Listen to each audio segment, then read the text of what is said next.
You are now in the realm of enlightenment and transformation. Welcome to Chief Speaks. All music performed and produced by Yuya. Enlightenment comes from allowing yourself to journey through the dark shadow of death, the primordial abyss of wisdom's waters. For it is the treasures and mysteries that lie waiting in the dark that transform us and propel us to a new enlightened state. One should never aspire to live in the light nor the dark, but should journey between the two in order to evolve the overall reality into a self-actualized creation. Knowledge is your light, as wisdom is your darkness. The bold interplay of the two in your life leads you to an enlightened understanding of yourself and the universe you've created. Male is your enlightenment, female is your transformation, child is your evolution. Woman, accept the light into your darkness, so it may enlighten you. Man, go bring your light boldly into the darkness, so that it may transform you. Enlightenment and transformation. I love you so much because you just don't know what you've just done for me. Thank you so much. Wow. Okay. This is like the best call I've had in ages on BTR. So this show was meant for me to be able to hear today, and I'm so thankful. That's his home. Therefore, now a new pathway has now been cut in order to get to the Almighty, where there may not have been one. So the communication with them, if they have enough power and strength to talk to us, the communication will be very good. That's one of the reasons I don't get into the current events thing too much, because it starts to become a perpetual alarm clock that we just keep hitting snooze on. I speak to the ascended masters, quote unquote. I talk about spiritual stuff, but I also speak about some very practical, we can do today things. Be as natural as you can be with your spiritual. You can't always go by your feelings, because your feelings are corrupted. Your feelings are just as corrupted as everything else, your chakras and everything else. You got to know what's beyond you, and that's why we have elders. We can't do everything. You can't get everything out of books or weekend certification. You can have the most powerful, ancient, oldest, most, as far as you know, truthful tradition in your hands. And if you still have a dirty spirit, you're not going to get anything out of it. You're not going to learn anything. You're not actually going to grow. I try to teach in a way where I make myself obsolete. That's always been my goal, to make myself obsolete. I really wanted to, kind of big you up. I think you're awesome. There's a lot of elders out here right now that want to know what's going on. They're not getting on Twitter and stuff like that, but they want to be up on the new stuff. Sit down and have some conversations with them. It's not always about hearing their story. It's also about being news reporters for them and letting them know, like, yeah, this is what's happening right now. They may tell you something about what happened in Charleston that you couldn't even. Your spirituality has to create sane spiritual family. Okay, and that family exists first inside of you. You have to express the different expressions of that rainbow coalition of spirits inside of you first. Okay, don't let communities hijack that rainbow. See, the problem is when we come into the conscious community, the dudes are doing the same thing that the women are doing. I just want to say that I really enjoy your show every Sunday, and my friend and I call it going to church. When we call him, we'll be like, you going to church? And I'm like, where have y'all been at? God cannot go against its own truth. So anytime you have an inkling that God is going against its own truth, then God is no longer behaving as God. So therefore, the spiritual community doesn't recognize God. You dig where I'm coming from? Or can we have a new thought? Can we step outside of the books for a second and have a new conversation about hair weaves and wigs? Can we have a new conversation about homosexuality? Can we have a new conversation about vegan eating? We doing all right. It's a good day for exorcism. 347-945-7682. Peace, everyone. This Call is Chief in Yuya, and let's build. And this Sunday, I am standing in for our usual facilitator, Sister Kim. But of course, this is our open panel Sunday, which is always the last Sunday of the month. And I'm just going to kind of be in the background for this segment. This month we've been covering the tenets and just maybe highlighting some of the principles and the keys of living in our new life. And of course, this is the open student panel, meaning that any Sadulu House student, anyone can call in, but especially special invitation to all Sadulu House students if you'd like to come in and share your experiences or just comment on what we've been building with this month, building or creating, cultivating, sustaining in our new life. We already have some students on the line. Our brother Zach, I believe, is here, and our brother Charles as well. And then we have, I think, Sister Taya should be coming in soon as well. All right, so I'm going to bring guys in. All right, you with us? Greetings. Peace. Greetings. Shout out to Brother David Ross for the intro. Oh, yeah. Cool. So here we are. Here we are. All right, Brother Charles, you there? Okay, Brother Charles was here earlier. So, and I think, let's see who we have here. Is this Taya? Good morning. There we go. Okay, peace, Sister Taya. There we go. All right, so I'm gonna let you all, do what you all do, and I'll be here listening. And if you need me for anything, I'm here. Who wants to get it popping first? First of all, Sister Ty, how you doing today? I'm doing well, brother. How are you doing? Man, hey, things are moving. Moving. Right. It's good to hear y'all's voice, man. It's good to be back on here. It's just good to be in a new community, a new family, man. It feels good. Absolutely. So what did this all mean for you living in our new life? What did it mean for you? Man. I know, loaded First of all, right? let me give a shout out. I'm going to give a shout out to Sister Kim. I don't know if the shamans is down there gangbanging in Little Rock. So, so we certainly miss the presence here. So shout out to you, Sister Kim. But what a new life meant to me. Well, it was if I can just boil it down, somebody had asked me a question a long time ago. And it was, if your place caught on fire, what would you, if you can only grab one thing out of it, what would you grab? Mm-hmm. And I used to, I'm going to take, and I always used to be like, I'm going to grab my pot, because I know if I got my pot or if I'm going to grab this, and it was always one thing. Well, somebody had asked me that the other day, and the first thing that came to my head was I wouldn't grab anything. I'll just get out. Absolutely. And now, but it's almost like the mindset of living in our new life is there's nothing that I can't create again. There's nothing that I can't manifest again. And there's nothing that I need to hold on to that's going to make my life better. It's not what's on the outside, it's what you put on the inside. So now it's like, well, why would I grab anything when anything in there I can manifest back to greatness, or whatever memory that I choose to create, or anything that I feel is helping me, I'll just make it again. And that's to me, that was just like, and it came out just so natural, and I'm like, here's what I'm talking about. Our news, here we go. That's a profound statement, because I actually was just in a situation where I was telling you during my last call, I felt like I'm in Animal Kingdom. And a few days ago, I ran over a squirrel, and I was about to cry, and it was just a mess. I was like, what is this all about? I just killed this animal. And he was breaking it down for me that it is, the meaning of it would be, squirrels are resources. So me kind of running over that, it means I'm in the season of letting all that stuff go that I've been holding on to, and now it's just time to kind of rock it out. So it's good that you said that, because it just reminded me of that conversation.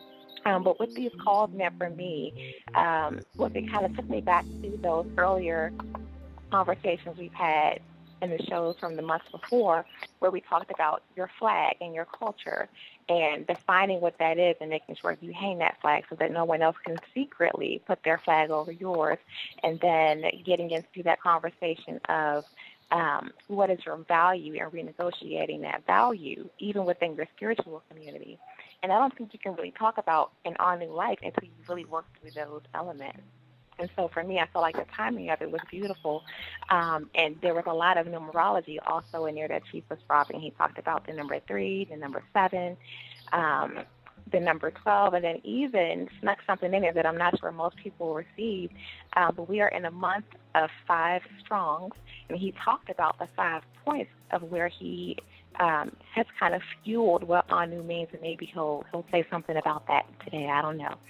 But I thought that was perfect timing as well. So it's just about finding the meaning in everything and not just doing everything habitually and not really knowing what the end game is.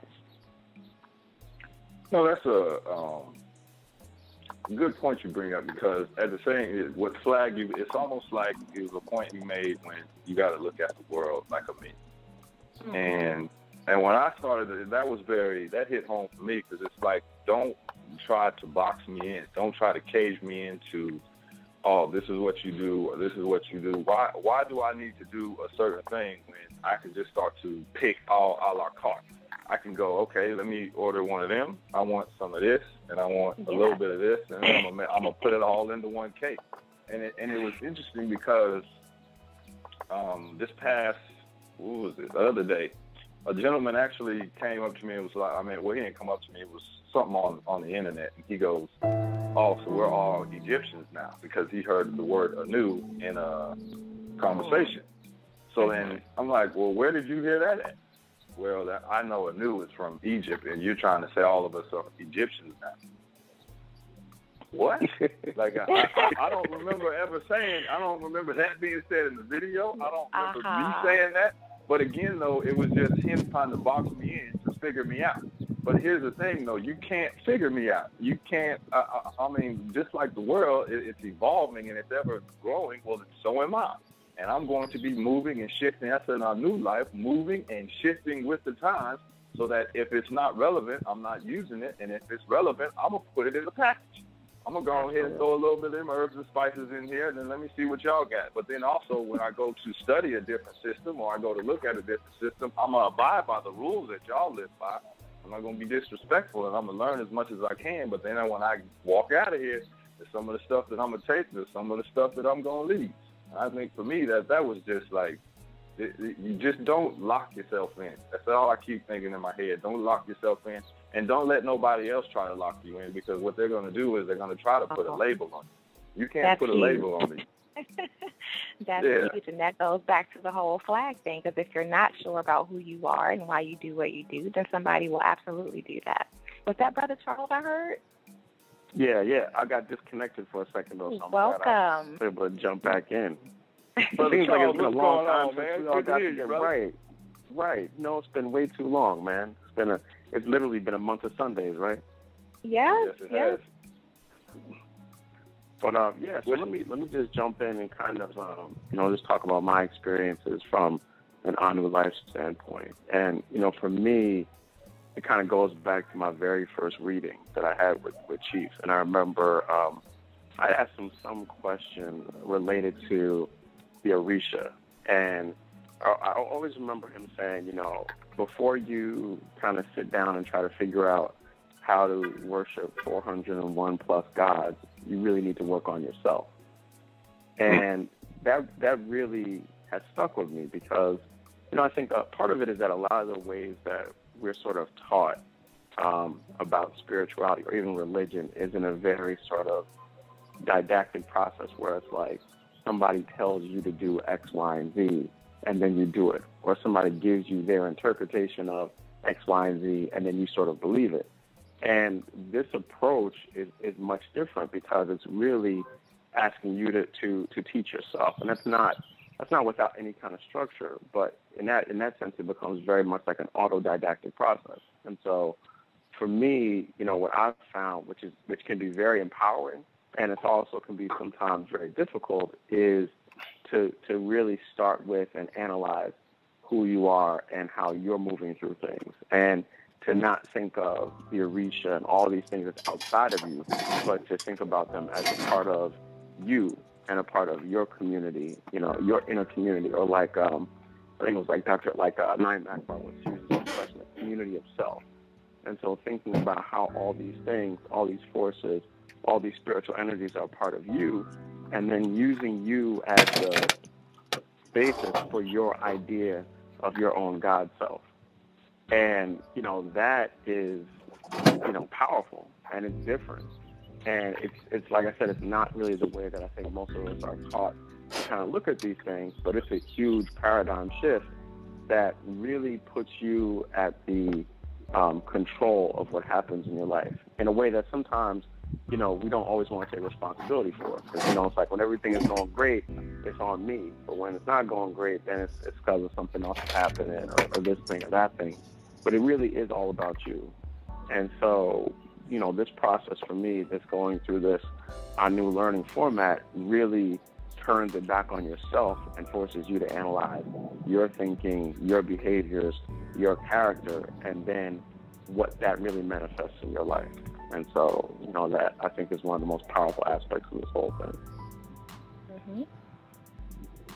And you said something that stood out for me was just accountability, man. And I think that's the hardest thing for, especially with just coming up and you like, and the accountability over your actions and accountability over things that are maybe going wrong or you perceive to be going wrong, to take accountability for those actions. And to me, that's what this is all about. This is not, okay, I'm going to lay my burdens down at somebody else's feet, or, okay, I made this mistake, now what can you do about it to help fix it? No, this is, you need to fix it, and it's not going to get better until you get better.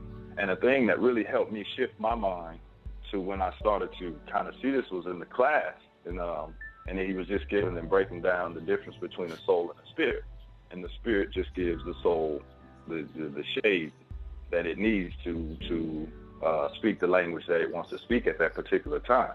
And when I really dove into that one, and it's almost like there you are, you're front and center, you are the mainstay, you are the main character in the show is the soul. So now you need to be selective, and you need to be conscious of the energy that you choose to give that soul the face.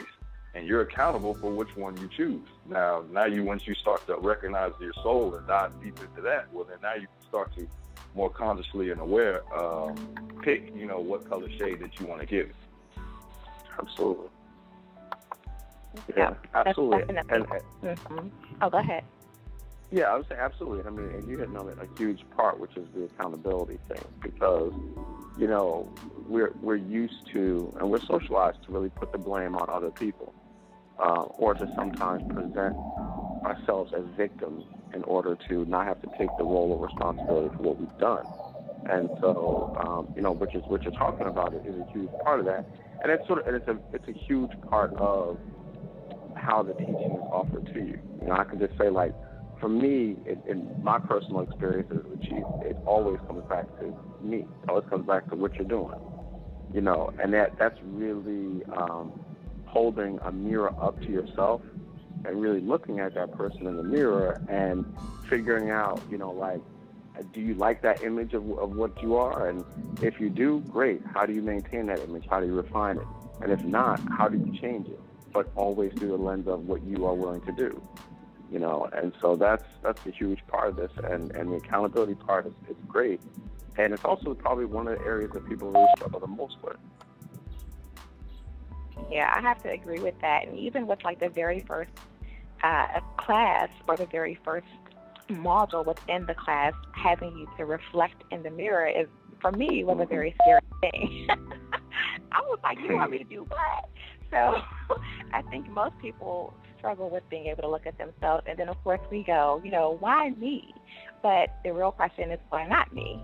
What did I do to get myself here, and how do I get myself to a better place? And you really can't figure that out unless you do this whole self-reflection going in. And one of the things that she brought up in one of the episodes was, you have to, we're giving you templates. Giving us templates that we are able to use in our lives, but as we evolve and become better, what we have to be able to do is turn up that witchiness and our magician powers and go, okay, that was the template that worked for me a year ago, but now I'm in this season, so now I've got to use my intuition to change this. This oil doesn't work anymore. Now I've got to substitute this metal for that one. And it's really figuring out and fine-tuning what that scientific method is to really get you into that place where you need to be. Right. And, also, if you guys, too, in many ways. Go ahead. No, brother. You take it. I'll come in after you. Oh, I'm sorry. Yeah, it's cool. Okay, well, I was just gonna say that, you know, in many ways, the Anu Phase 1 class is a metaphor for what we're talking about, because it's called, you know, the ministry to self. You know, so it's already starting you off in this mindset of, okay, before you start working with these spirits, before you start working with other people, work with yourself. You know, figure out yourself first. And that class lets you know where you are, because, you know, I know that for me, I remember thinking, oh, I'm going to do this. I'll be done with this in like 3 weeks or something like that. It took me like 2 years to finish that. It took me 2 years to finish that thing, man. But you know what? It went at the pace that I was willing to do it at, and then I was able to do it at. And it was, the timing of it was perfect, and it was perfectly designed. And the ironic, I guess it's not even ironic, the different lessons, they were applicable to that time of my life. Right. So whenever, you know, like where I was, it was a timing to it, and I just think that says a lot about sort of this accountability process, because I know that there's a lot of people who will never finish the class, who will, you know, they'll get to stage 2 and they'll stop there, and that'll just be the end of it, or it'll be 4 or 5 or 6. But, you know, for those people who may be jammed up right now, you know, keep trying, keep pressing, and it's not a race, and it's not really even a destination. It really is a journey, because once you finish it, you really realize you need to go back and keep refining those skills anyway. Right.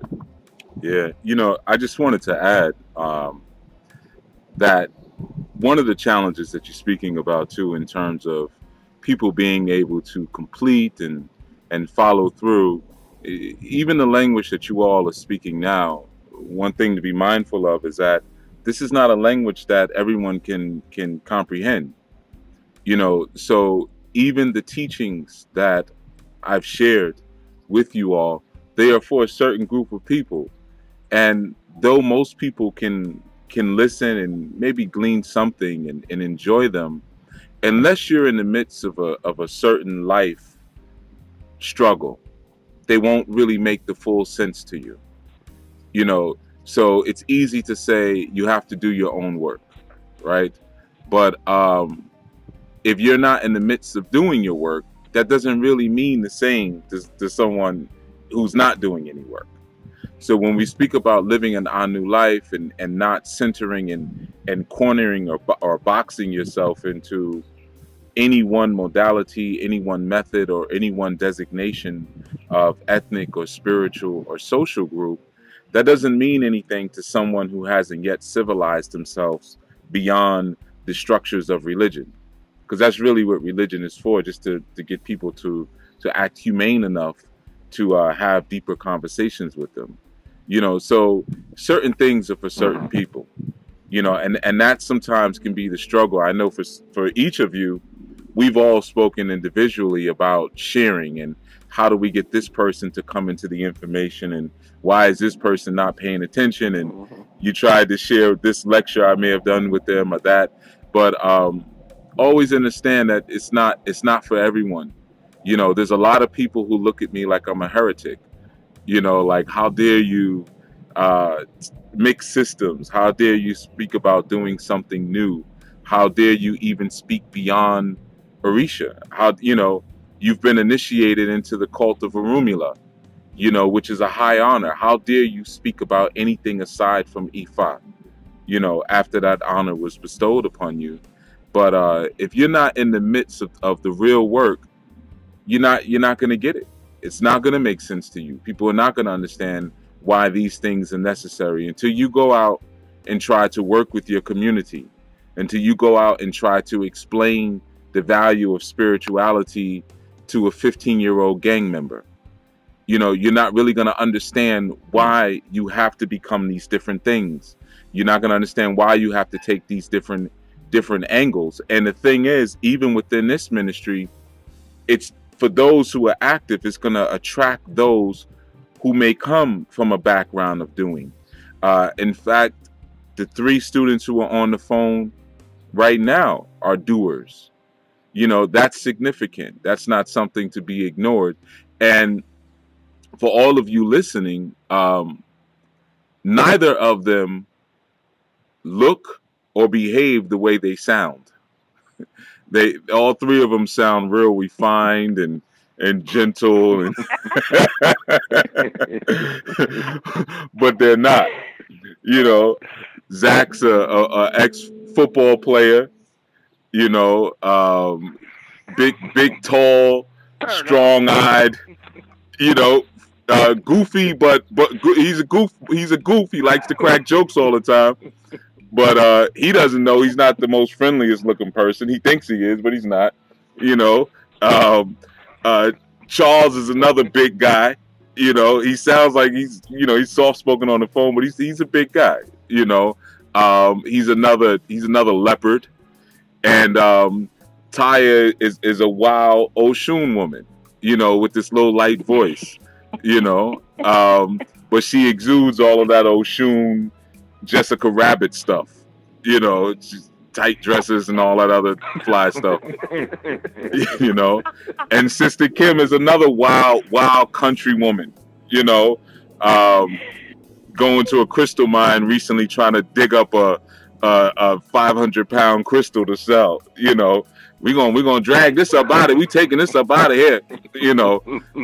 So the thing is, with the Anu family and the Anu system, you know, sitting back in my position, doing what I've done, I've been able to sit back and watch the family and who's been attracted and drawn into this level of teaching. And it's individuals who are doers. It's individuals who really have a wild side to them. You know, I don't hide the barbarism of my own spirituality. You know, I enjoy the tales of barbarism when it comes to mythology, when you hear about gods killing other gods. You know, I love that because I know that speaks to the changing of the guard. It's necessary. You know, so in this day and time, to speak to that 15-year-old gang member or that 14 or 16-year-old young lady who, you know, is pregnant and doesn't really know where to move next, you know, or even that person on the street who's inebriated and who's completely wrapped up in a rapture of their own opiates. You know, it takes an individual who has the strength and the tenacity and even the ferocity to break through that. You know, just coming and saying you need to pray or put these beads around your neck or let's do this dance and sing this song, it may not cut it because things have evolved to that place. So, you know, I just kind of felt like I wanted to express that to not only those of you listening, but those of you speaking, that you are a part of an elite group that exists on the planet. And, you know, and this level of information and design, it's going to speak to you in a way that it may not to others. And I think you can just look at the YouTube video views to provide you the proper testimony to what I'm saying. You know, I don't have, well, I'd be lying. I do have videos with 10, 20, 30, 40,000 views on them. But those are my Orisha videos. My Orisha videos are very popular. But when I start speaking about self-actualization and the psychology and getting yourself together, you know, 1,000 views. Gotta go. 200 views. They don't want to hear that. They don't want to hear that, you know. But there's a certain group of people, those 300-400 people who watch those videos, all 300-400 of them reach out to me to speak to me, all of them. You know, so it's a distinct group that type of information speaks to. So, you know, I think you should all look at yourselves in the mirror sometimes, just in that sense. And, you know, Brother Zach, I've spoken to you about that recently, you know, with you, because you know, you're always trying to help people, which is beautiful. It's admirable. And, you know, some of the frustration that you've had to deal with people coming back at you, like, why don't you just leave me alone? You know, I'm doing this over here. Right. You know, and me telling you, yeah, they're right. Leave them alone. They've decided to leave their house, and mediocrity is okay for them. You know, leave them alone. So yeah, I just wanted to add that. Before I bring you guys back in, we got a call. I'm just going to take this call, bring them in, and then I'm going to let you guys do your thing.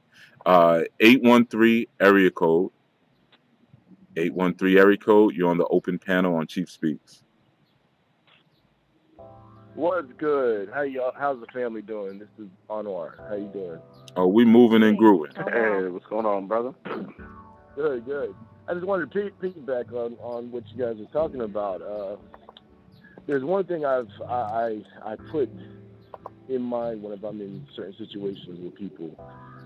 One thing Chief said a while ago about being in your kingdom, or there was a story that you were telling about some sisters that you were in a place, some kind of storefront, and you were mentioning about having a conversation that would, as a king in your land, if you had that conversation, it would have worked. But since you weren't in your kingdom, having that conversation would have went backwards. It would have probably went somewhere else. And I've had that experience, and every time I've gotten to a situation like that, I said, like, am I in my kingdom? Am I in my land? Am I in an environment where I can speak and be justified in my conversation? Because to me, I'll be justified in the conversation, what I'm saying. But then at the same time, I might not be in the proper environment to have that conversation. So, and on top of that, it's just, going into like all the videos, especially self-actualization videos for me, dealing with everything that you guys have dropped, has helped me move forward very, very strongly and confidently through the days, man. I see myself progressing every day. I'm the one that called the first time and said I was in the womb, and now I feel like I'm just coming out. I'm really kind of starting to move and progress in my life. I see it coming. Hopefully, I'll be able to take some classes soon. For sure. Hopefully. Come on, jump in, brother. Right. Yeah. Yeah, I mean, How's that's... your two boys doing, man? I'm sorry, say that again? How your two boys? I remember the first time you called, you said you was in the business of Pisces. Mm-hmm. Yeah, I was. It was a long time ago, man. I was really seeing the development and seeing, experiencing who I was back then. Yeah.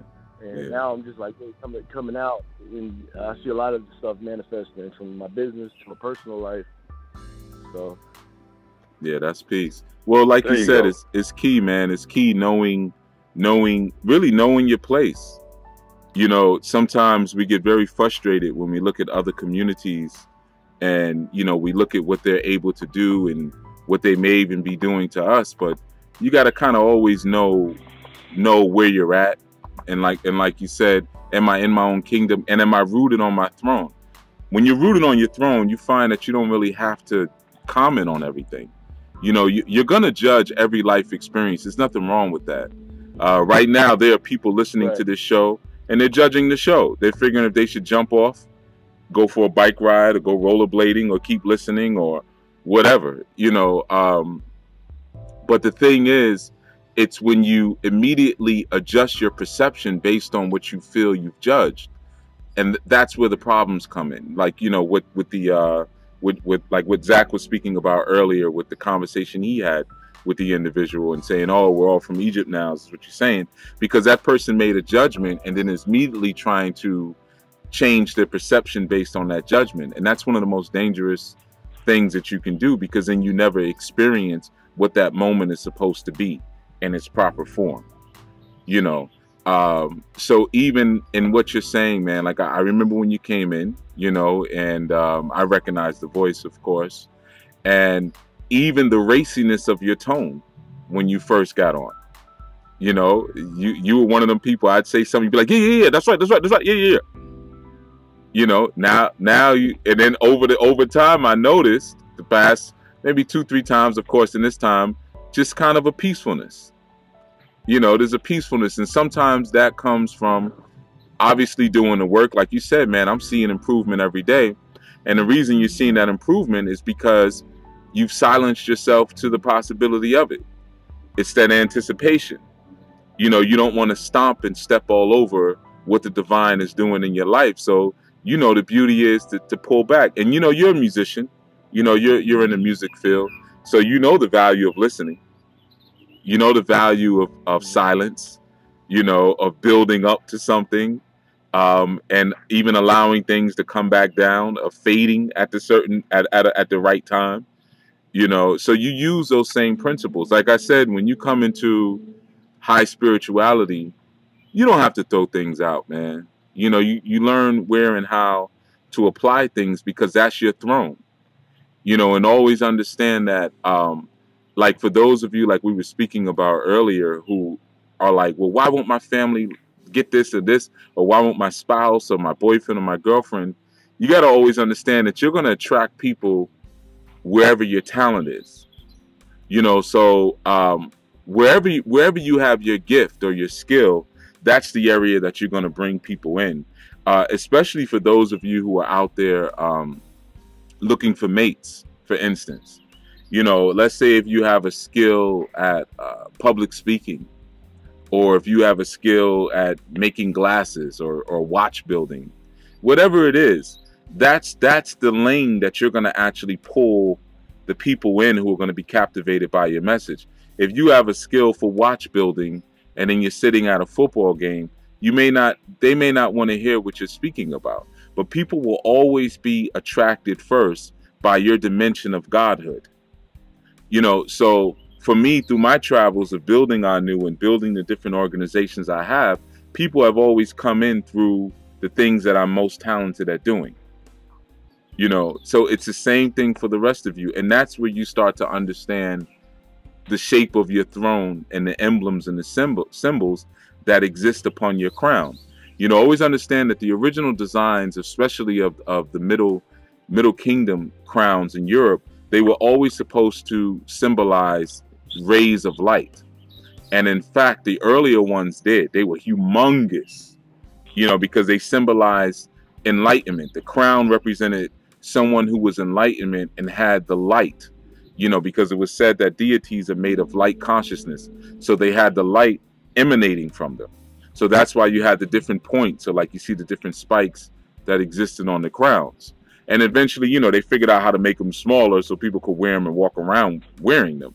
You know, but those different dimensions and those spikes are your unique expression of your divine genius. And those unique expressions are how you pull people into your kingdom. So if we look at your crown, we may see football, we may see public speaking, we may see basketball, you know, let's just say kinesthetics. We also may see creative design. We may see all these different things, but that crown now symbolizes your kingdom, because followers will always take on the spirit of the leadership of their kingdom. And the reason being is because they already had that spirit. So everybody who's in my space, you know, is a savage of some sort. They're a barbarian of some sort. They may not come off like that as well. They may not come off like that first. But if they weren't, they wouldn't still be listening. Like I said last time, yeah, Bembeys should be DJs. You know, Bembeys should be like this, man. It should be a different DJ on each floor, right?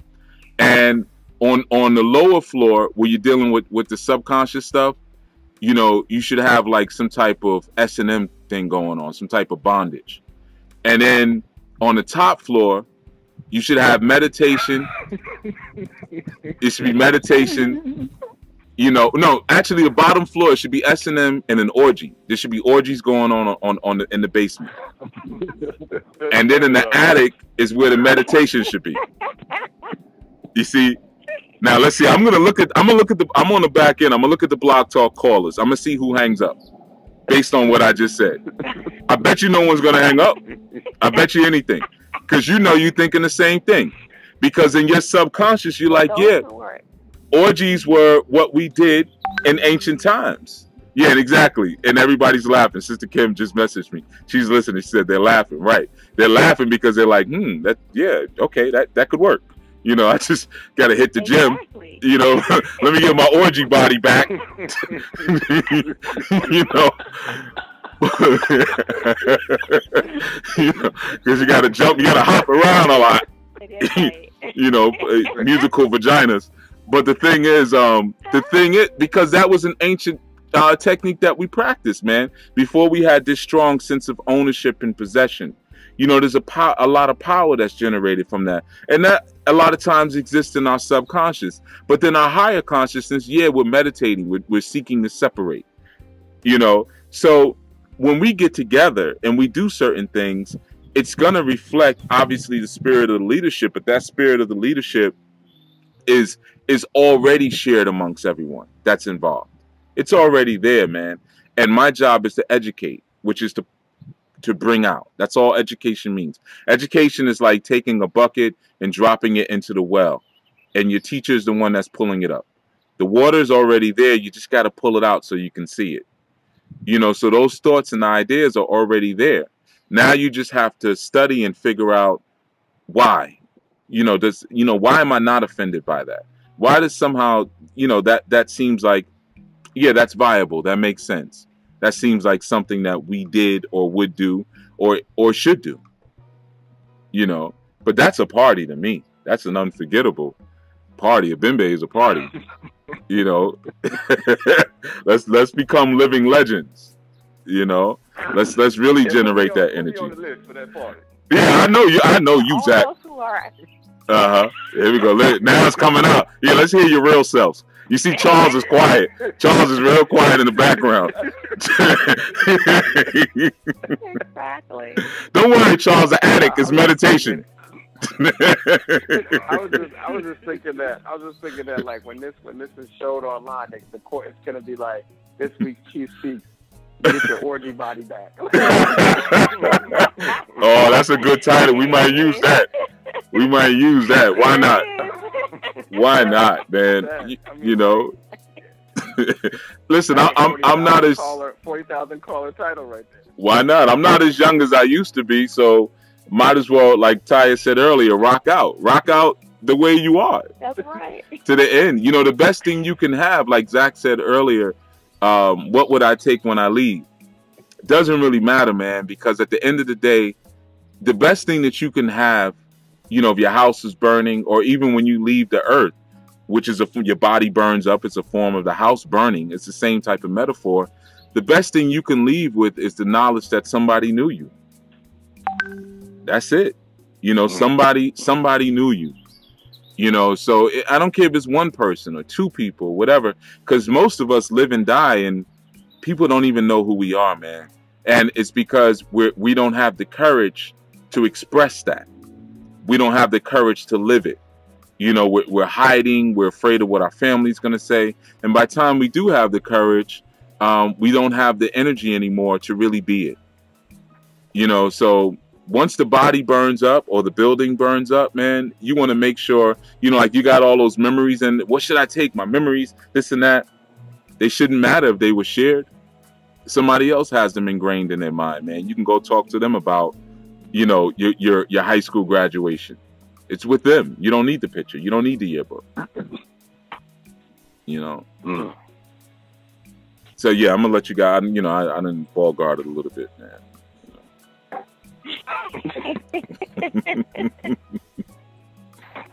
All right. We'll make sure we get invites out to the orgy.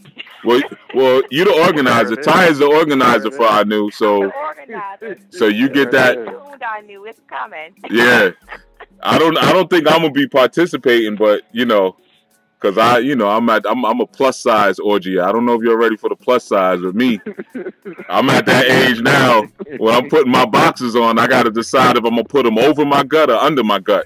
So I don't think you want that in the orgy. Yeah, I'm 280 pounds. You don't want me jumping on you, you know. But you youngins, y'all have fun. Y'all have fun. I'll be in the attic. You know. Yeah. How do we follow that up? Come on, follow it up.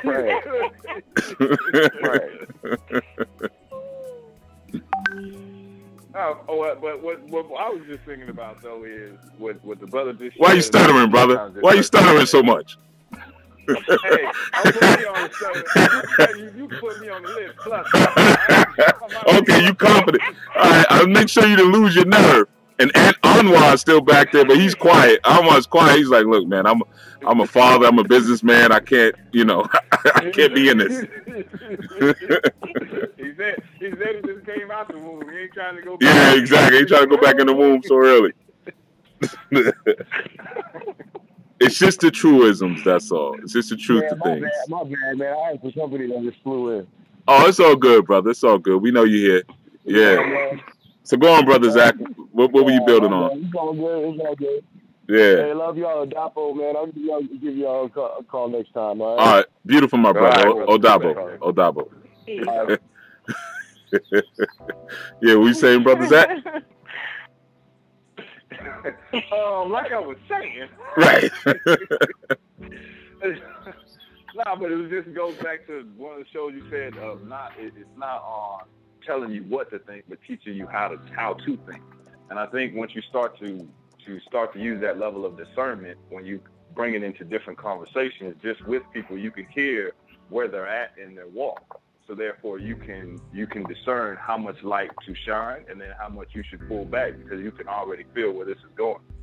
I think I've had many conversations with Chief where I keep telling him about people. I'm like, well, I'm trying to explain it, and if y'all ever talk to Chief, he's very patient guy. I can hear it when he's like, man, you still doing that, huh? And I'm like, man, I'm like, all right, I'm done. All right, I'm done this time. This is my last one. But at the same time, you got to meet people where they're at. And if they're not willing to listen in that, well, then you just got to, you meet them and you have a conversation with them like that. And once they start to see where you're going, they might inquire a little bit, but for you to just start up and sharing, and I know you want to, because for me, it was like, it's doing so much for me. And I know if you can just get just a little piece of what's going on, I know it's going to change your life. But at the same time, you got to know people are not in that space to take on that information where you've gotten to.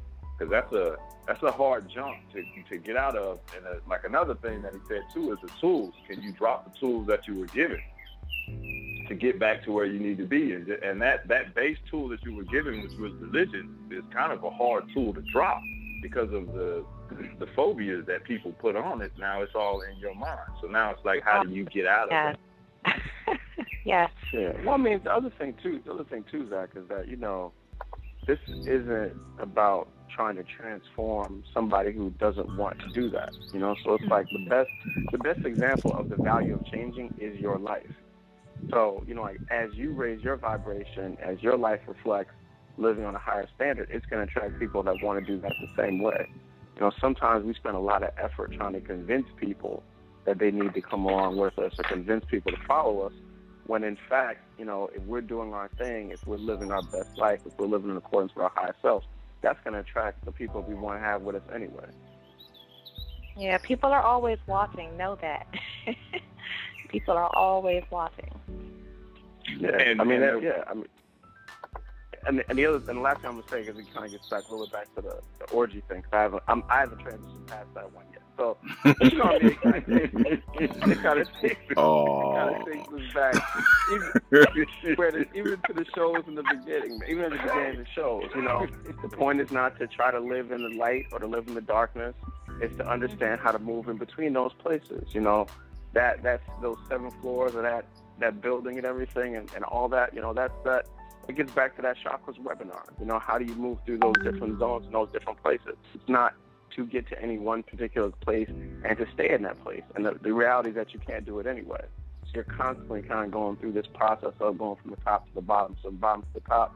And, that's where this is. So, I mean, all this, all the good and the bad and all that, it's all part of the same journey.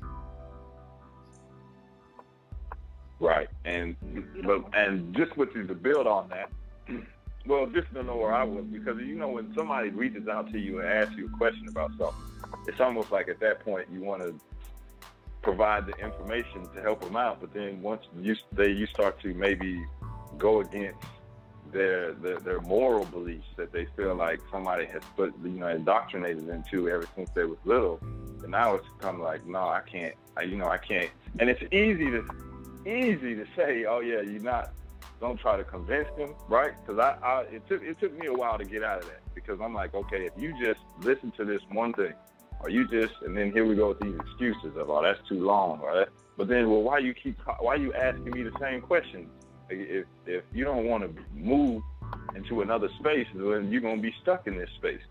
And then all of a sudden, you tell them the space that you moved into, and then all of a sudden, it's, oh my goodness, this dude is the devil. This dude is you. What is this? You know, and then they put you in this box, and then you start to figure out, well, okay, you know what? That might not be the space for me, and use that discernment. So, I mean, you are absolutely right, Brother Charles. It just took me a little while to get to that space. Yeah, it's part of that whole, that vampirical energy. I have really just let go of so many people in my life because they just sucked too much energy from me in so many ways.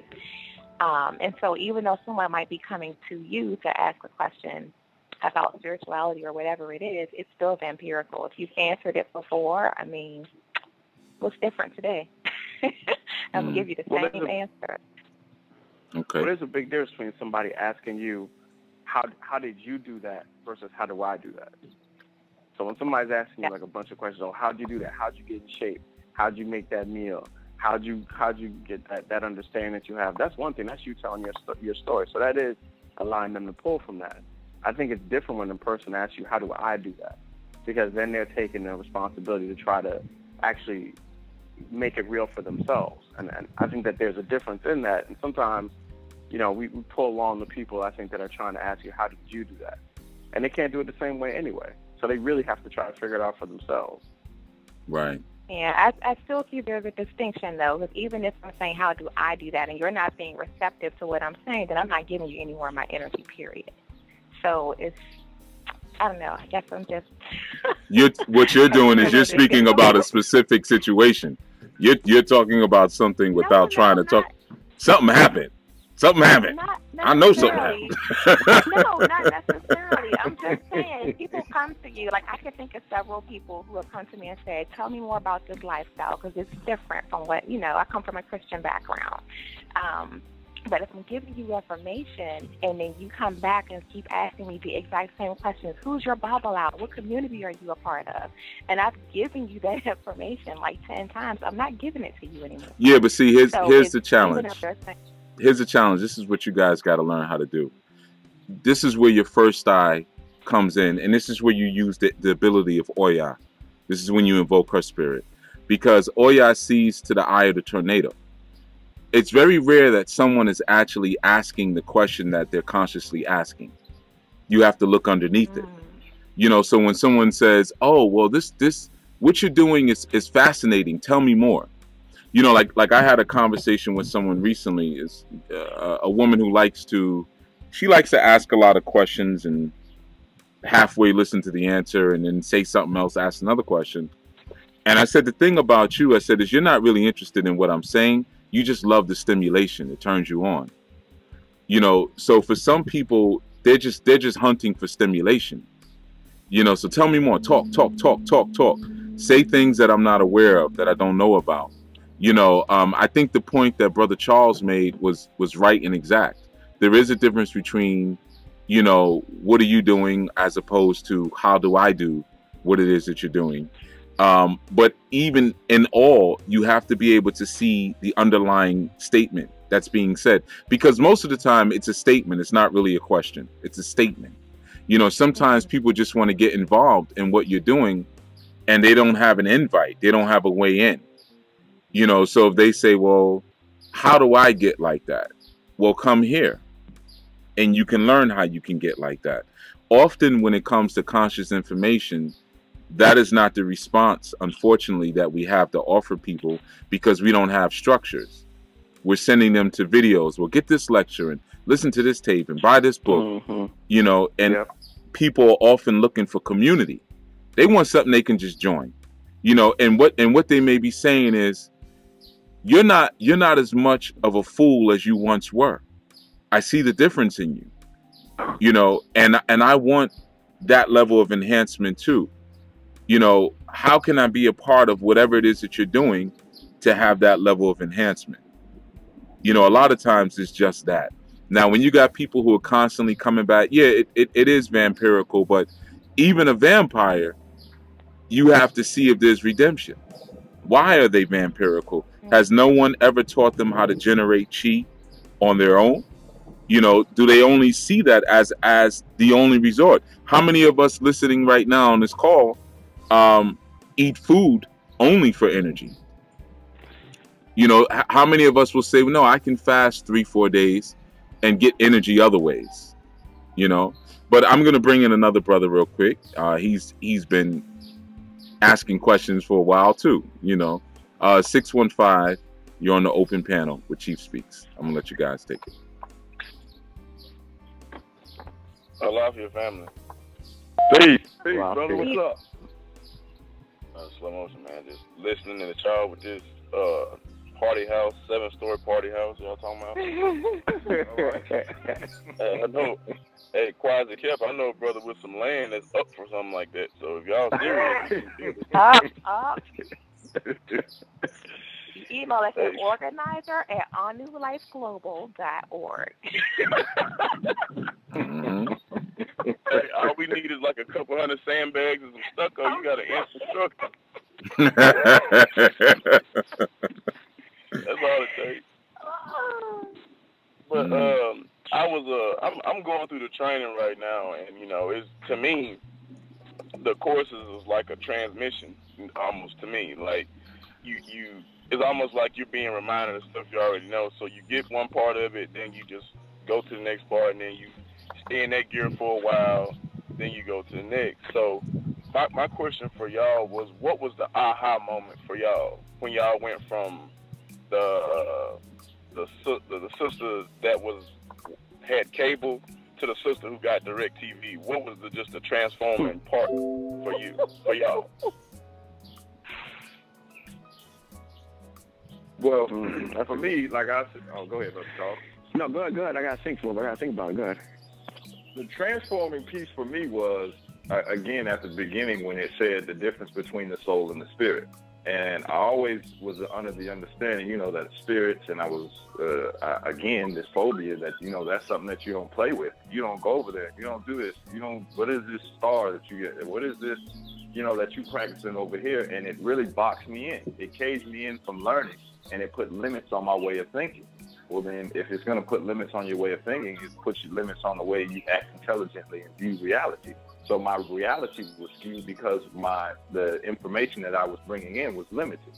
So then once I was able to grasp that understanding that your soul is the star of the show, that your soul is more powerful than a spirit, and that you're able to move in and out, or kind of just like you said in another show, it's like the snake, where you're the head of the snake. You can start to move in, and I can see what y'all doing. I can learn something over here, and not walk away saying that, you know what, this is going to take me down, or I'm going to be condemned in this pit of fire forever because I took on some other information. Like, that was that aha moment for me. Like, yeah, let's ride.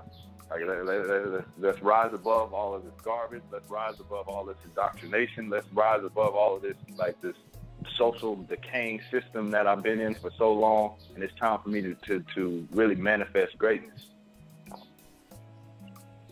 Okay. Yeah.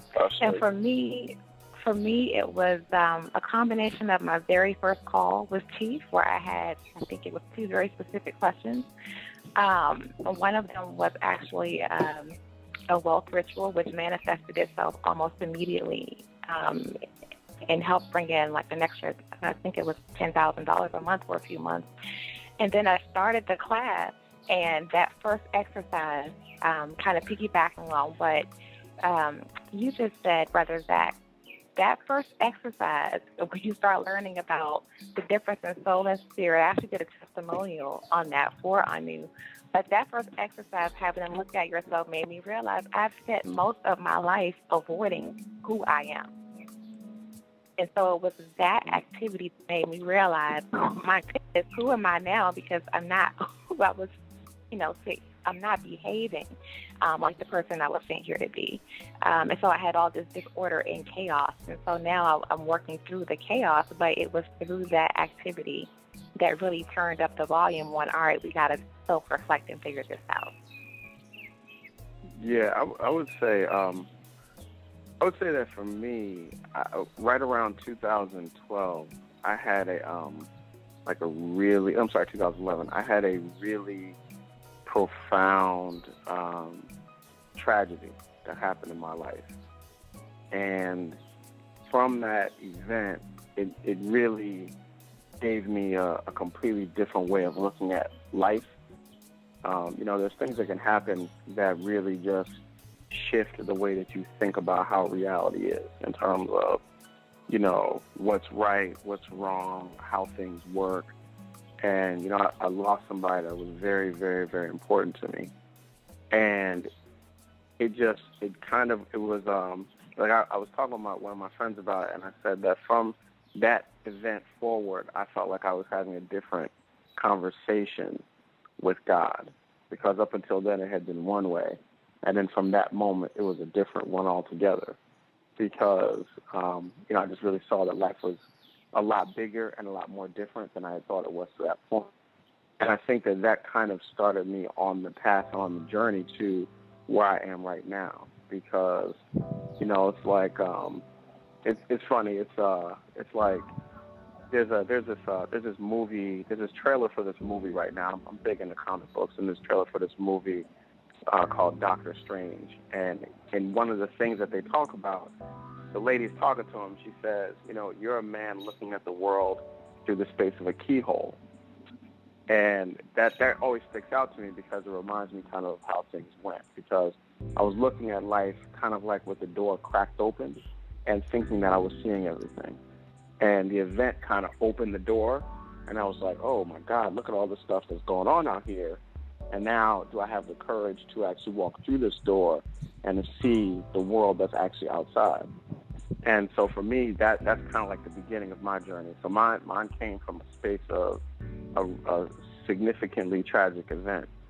And I'll just say this for the class itself. Within the class, there's an exercise that requires you to do different things for 7 days in a row. And it's a very difficult challenge. But at the particular time when I was going through that, by the end of that process, I just felt like, oh, okay, this is starting to make sense to me now. And I think like that's like the aha moment, is like when it starts to click and make sense. And that was after a couple of sessions in, but that's kind of like where I got my DirecTV. And now I'm trying to cut the cable cord altogether and just take it from the internet.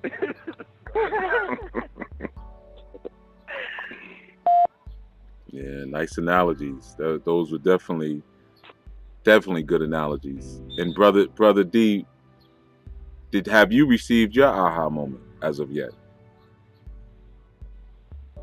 I did. Like the first module about the soul. Mm-hmm. It just, the best way for me to describe it, it was really like a transmission. Like you went from soul, I'm like, okay, well, now that makes sense to me with the training where I'm at in the training as of now. There to me is no more excuses. That's my thing. I'm like, okay, you know, it's time out for, you know, the mental masturbation. It's time out for the protest, and it's time out for the, you know, fist pumping and you know, that sort of thing. Now it's time to get some work gloves and get dirty. That's what it's just no excuse. So it puts you in a funny space, because you have no excuse. It feels as if you don't. Emotion just go lower and lower and lower and lower on the priority scale. Like, how do you feel about it? I don't know. What is it for real though? You know. Yeah. It's a funny space. Yeah, it is. I mean, that space of doing and actually having to activate, it gets funny because a lot of times when we do picture our spirituality, or we picture even religion, you know, like you said, you don't get the image of putting your work gloves on, you know, and kind of digging into the work. I mean, obviously, in certain religions, evangelical work is a large part of it. You know, going out and actually sharing the good news or winning over converts is a huge part of what it is that you do. But one of the challenges is, you know, getting some of that out of your system, and at the same time understanding how much is still in your system and that you're actually employing. Like, even as I'm listening to you all, some of the language that you're even using comes from church. You know, in normal speech, we don't use the word discerning as much. You know, that's a Christian term. You got a discerning spirit. Yeah. He who laughs the loudest is the most guiltiest. You know, whenever I hear those phrases like, yeah, you know, in your spirit, you got to feel it in your spirit and you got to discern. And really it's about the power and it's the words. It's the word. I'm like, yeah, okay. You still trying to scrape some of that old stuff out, huh? You know, but it is a journey, man, and a lot of times we do superimpose some of those ideas, and that's what a lot of what the training does in the beginning, and what Brother Charles mentioned earlier with the 7-day exercise. A lot of it is about humiliation. You know, it's about you breaking yourself, you know, to the point that you can redefine yourself, that you can come into a new personality, because that a lot of times is so difficult when we do come into a higher perspective of spirituality. We feel that we're better than other people, unfortunately. And some people are better than other people, but just you waking up to something different doesn't make you better. It's climbing the ladder. You know, like Brother Dietrich is talking about, putting that work in. You know, the fist pumping and the rhetoric, that's for cowards.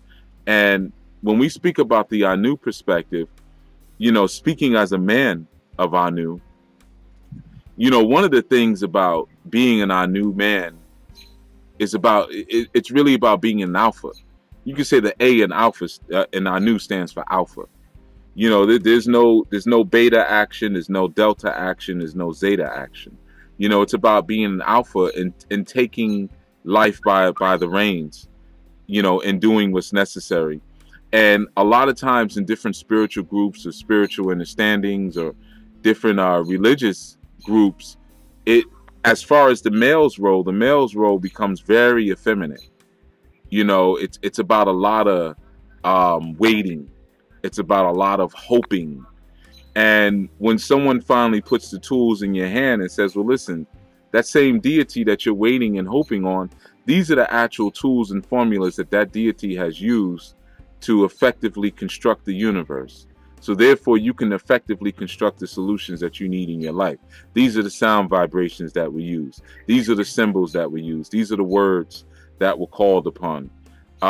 That puts you in a totally different headspace. That's why one of the lessons in our new spiritual training, phase 1, is working with the elements, understanding the power of even the tetragrammaton.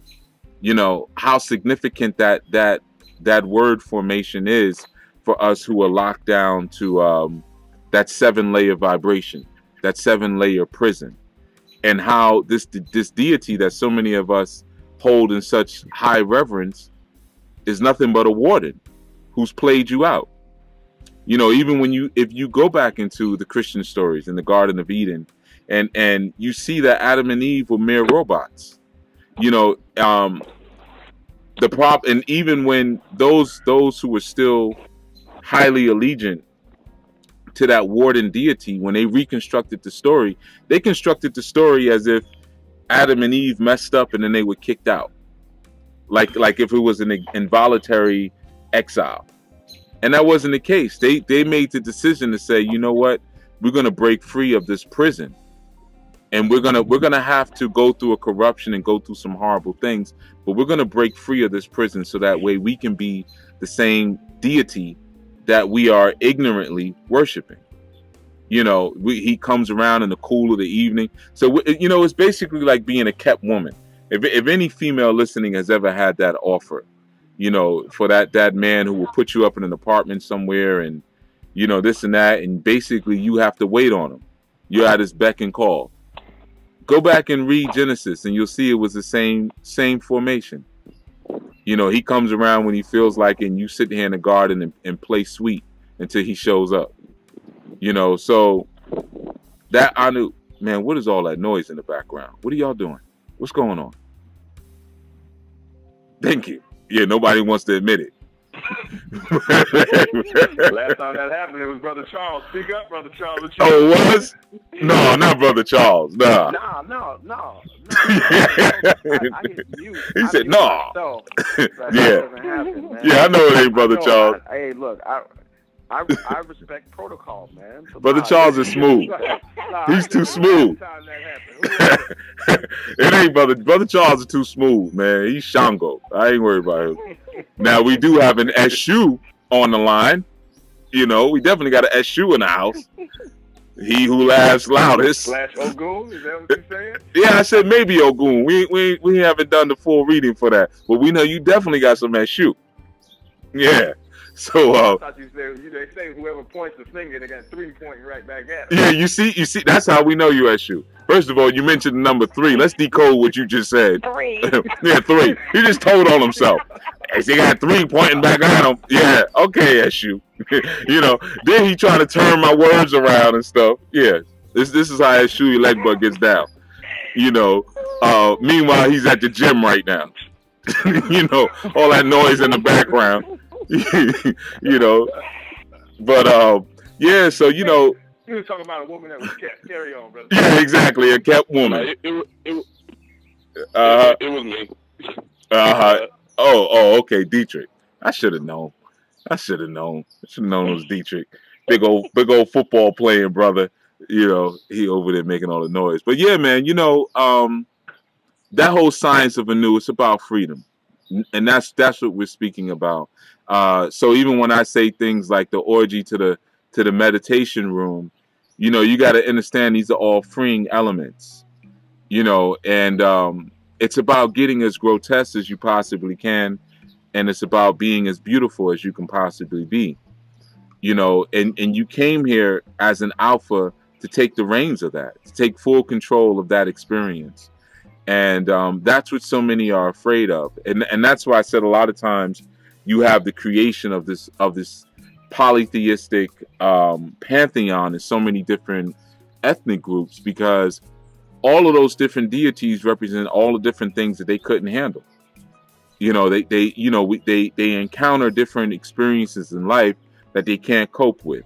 So they create a deity. So that way there's a mystery there, you know, to justify it, as opposed to cracking open the formula and the secrets of said mystery.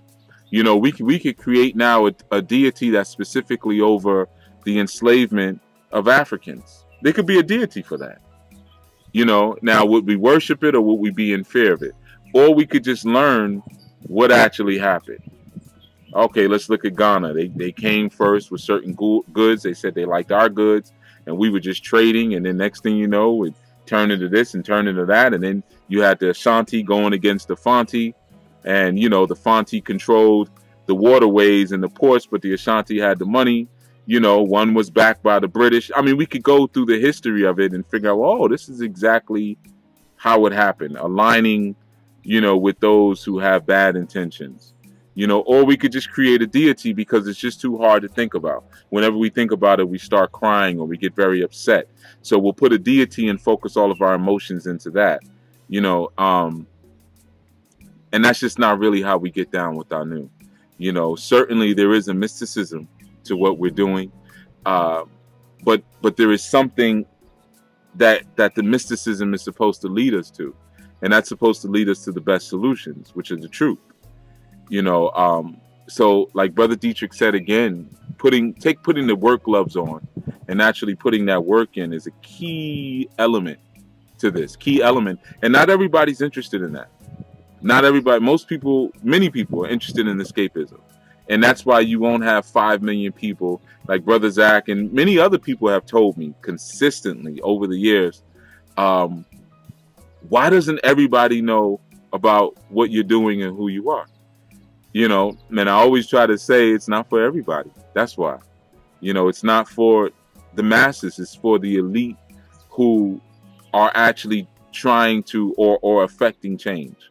It's for them. And I'm cool with that because I want to make work for the masters. And the masters control the population.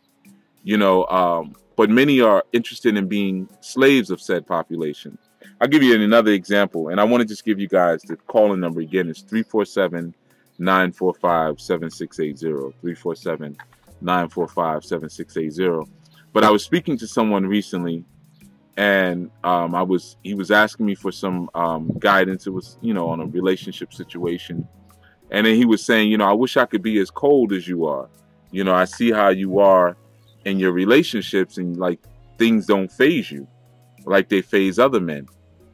And what I said to him, it's not that I'm any less loving than anyone else. In fact, I think I may be more loving, because I do love very hard.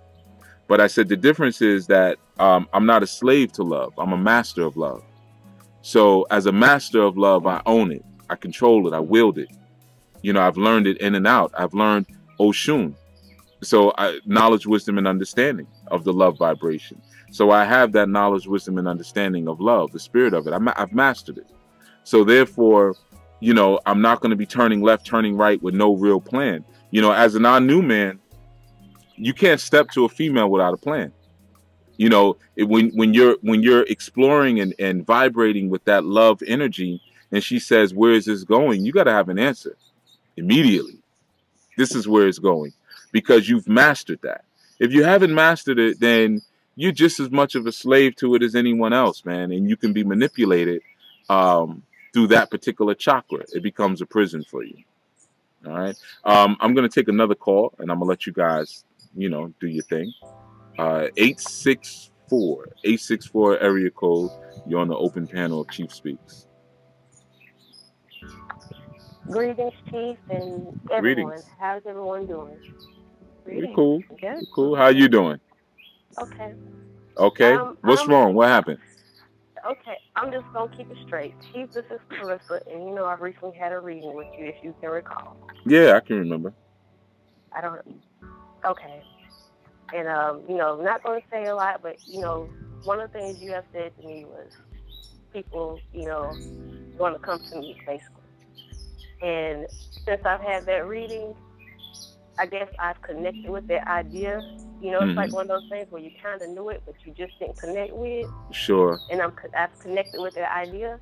And people are coming, like, It's crazy, Chief. It's just crazy. Like, my sister-in-law and her son are now living with us. So, and then, like, my mother is living. I'm going to have to allow her to live with me now, I do believe, and trying to get on top of her health and all that stuff. And, sure. Like, someone just walked in my house and they're like, "My child has eczema. What do you do?" It's like all that is coming towards me. And what I'm trying to learn to do is trust myself that, the answers are there. But I feel like I'm still working on myself. But it seems like the more that I work on myself, the more people are coming to me, and it just gets chaotic. And I just feel like I'm in a state of chaos because I'm working on me and trying to master me. But as I'm working on me, I just keep on having more people wanting my help. And it's like, how can I help you when I'm trying to help myself? So I guess, like I look in my, I look in the mirror and I, do these affirmations where it's like, I am a healer. I am powerful, stuff like that. And sometimes things come to me that I am not even consciously trying to do. Like a lot of times I feel myself, a flash of me just sitting in the middle of a storm and everything just rolling around me. So I'm like, well, since that is coming to me anyway, do I sit there and do I try to actually do that visualization where I'm sitting in the middle of a storm and things are rolling around me because that flashes in my mind, even though I'm not trying to do that? Do I need to do that? I guess my question is, how do you just start trusting in yourself when you feel like you're working on yourself and people keep on coming to you and it gets overwhelming? How do you learn to trust yourself? Okay, I'm gonna first let my students take that, then I'll come in. Let's start with Sister Taya. Okay, I was going to say, I'll start. Well, I'm going to just back up a second because as you were speaking, you said every time you work on yourself, these other people are popping up. I'm thinking that these people are popping up because they are reflections of the pieces that you're working on. And so it's possible that somehow you helping them is also helping you. But it might also be that you need to stand in your power and sometimes be able to say no. No is just as powerful as yes. So trusting yourself means you are clear on where you are and not overextending yourself and I've said this before in the call, if you are not good and your energy is not high enough to take care of you, then you can't possibly take care of other people. So you might be pulling yourself and devolving farther down as opposed to evolving farther up. Thank you. I put that in. Thank you. All right, so one thing that I just heard was you said your affirmation, and I know from listening to, and you should probably go back and listen to the show Positive Affirmation. And once you do your affirmations, if your movements and your motions don't match the affirmation that you say, then the affirmation is not going to work. So you got to make sure that if you're saying you're all powerful, carry yourself like that. Your motions and your movements need to match your affirmation. Now, is every decision that you make going to be spot on? Probably not. But then again, that's what you learn from. Make sure you learn from it, and you'll learn from the mistakes that you made, so then you don't make that old mistake. You can make new mistakes. But it starts with your thought, and then it just like the knowledge and the wisdom and the understanding, the affirmation is the last piece. So just make sure you're taking the time, you're thinking about it, then you gain the wisdom, and that wisdom, the wisdom is the feeling and the movement of it, and then the understanding is the verbalizing of it. So now you got to make sure that if you don't get nothing good, then how can you give anything of nutritional value to anybody around you? So some people, and it's just like Sister Tyra was talking about earlier, that vampirical energy. If it's starting to become a parasite to you, and then you got to have love enough for yourself to know that, you know what, y'all are burning me out. And it's okay to tell somebody no. It's okay to tell them, you know what, I can't help you. That is perfectly okay. And it's not that I don't love you. I love myself enough to know that I won't let nobody burn me out. And then once you start to, again, that's that mastery of love, kind of what Chief was talking about. Once you can master it, it's not that you don't love them. You just love enough that, you know what, I'm not going to let it burn me out. Yeah. So first I want to say, like, I'm just happy to be on the phone with so many smart people, man, because that makes it easy for me. So the couple of things that I heard that kind of stuck out for me was, first, similar to what Zach was saying, you said that you're doing these affirmations, and you're doing affirmations that are saying, I am a healer, right?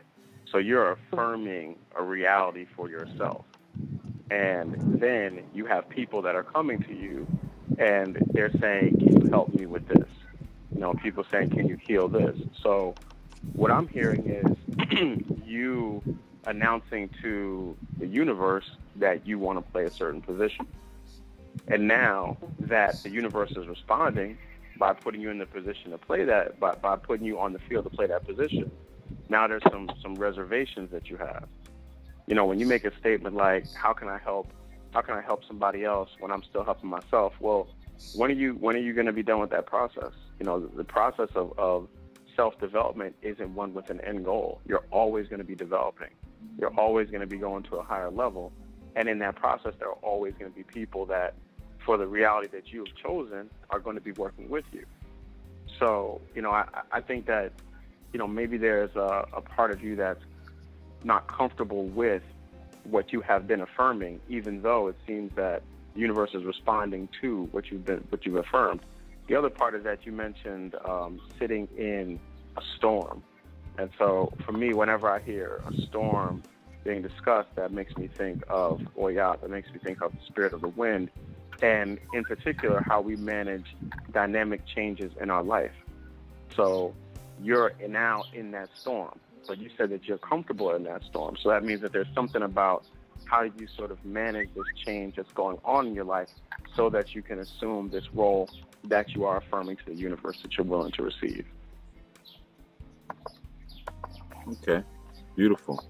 So I would also just add to that, because I think you actually got your answers, you know.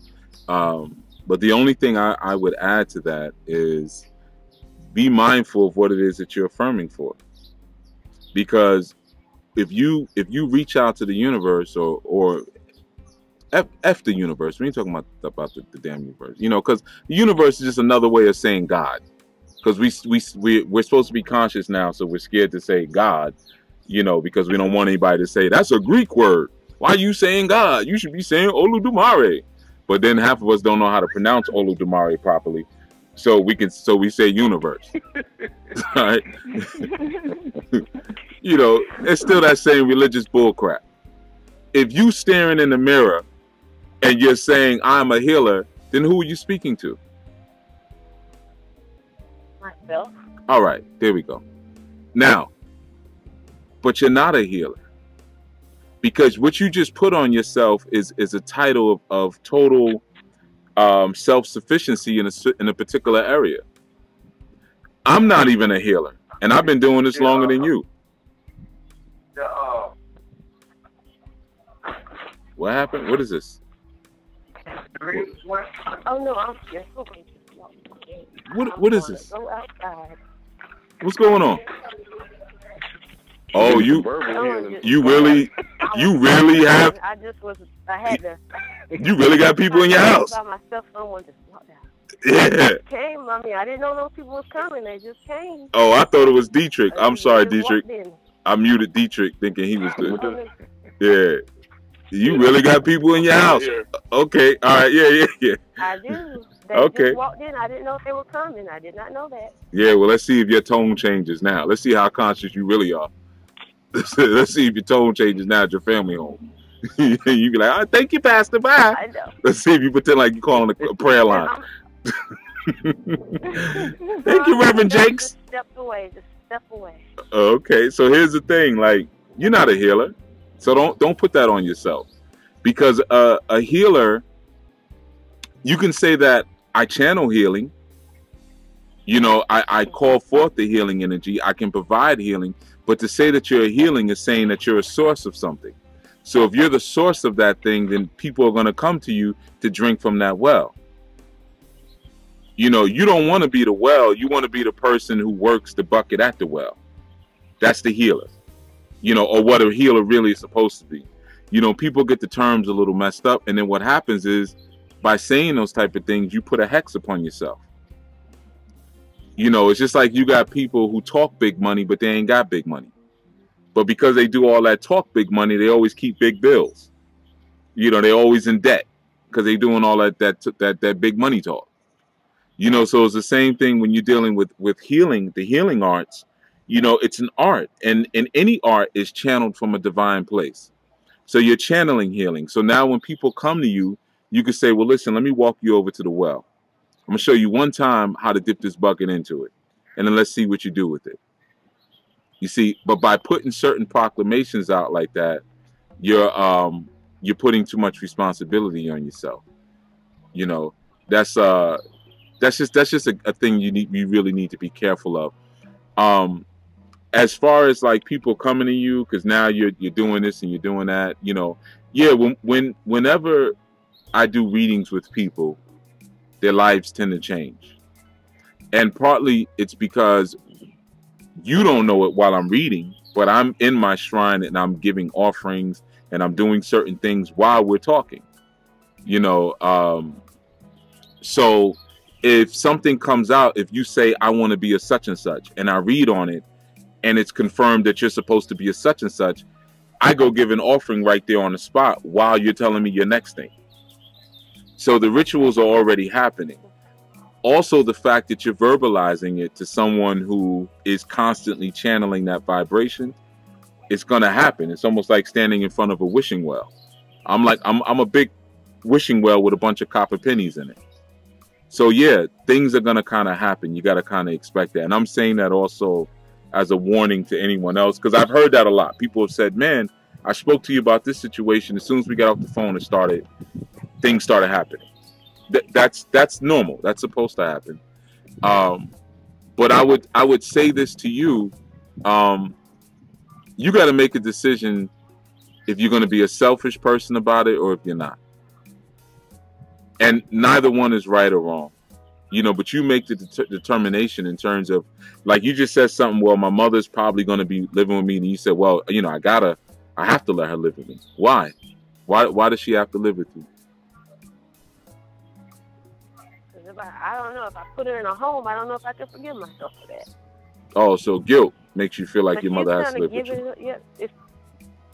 Yeah, but she's not but she's giving up on herself. And then sometimes I'm like, how can I help somebody who's not trying to help themselves? Why would you even want to be bothered? No, I don't. But that's my mama. So Only what? one. So you her daughter. Why would she want to come burden you with her non-motivated self? It isn't. I say that because her mother left her. What they got to do with you? Nothing. Oh, okay. So why are we bringing that up?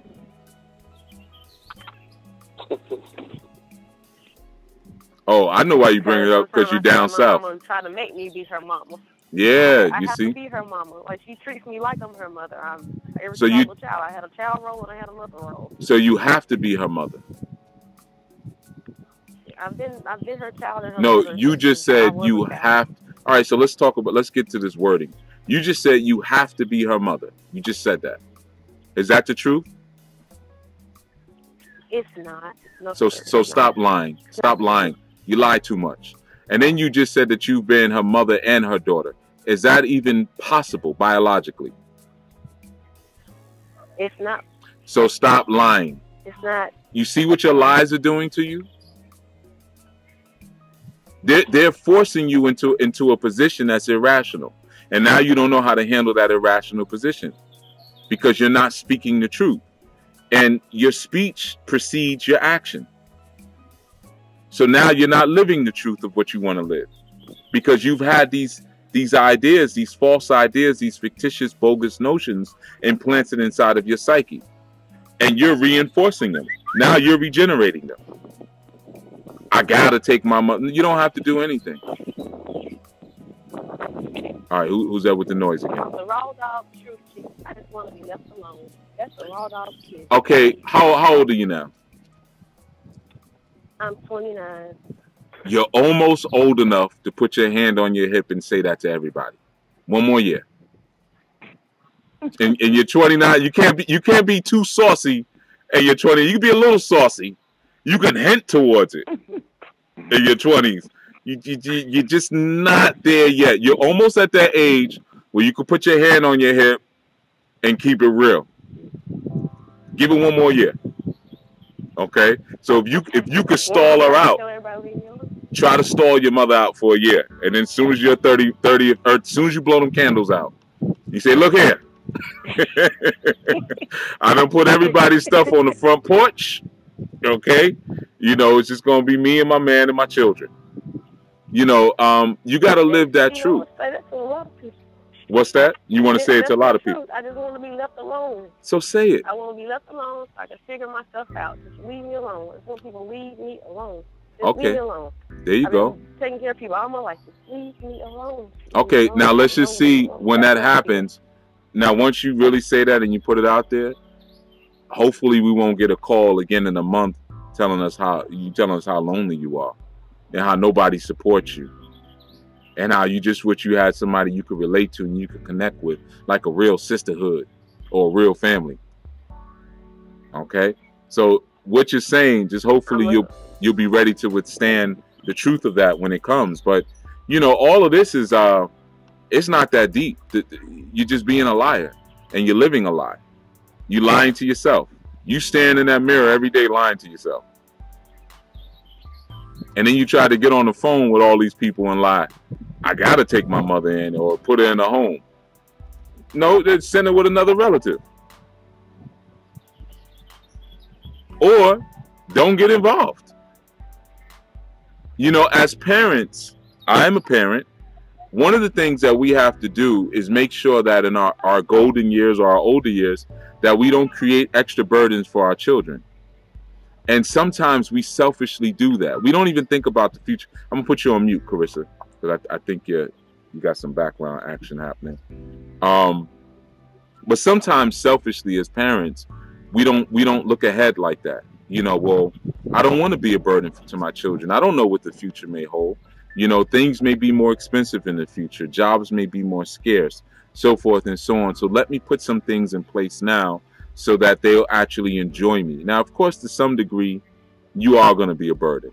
You know, I'll give you a good example. Just yesterday, I was in the hospital with one of my elder relatives. And I was telling him, I was like, yeah, you know, we're gonna have to really. He's a veteran, so I was like, yo, we gotta really. I'm gonna ride down to the VA and talk to the social worker there and see what we can do in terms of like home health care and things like that, because you know he's getting older and little things are starting to happen. And he was like, you know, yeah, because in this hospital I'm at now, they won't even let me walk myself to the bathroom. Like I got to do everything right here on the spot. Yeah, I was like, yeah, you know, they're used to that. He said, yeah, they wipe my ASS and everything. I said, yeah, but check this out, man. I'm not doing that.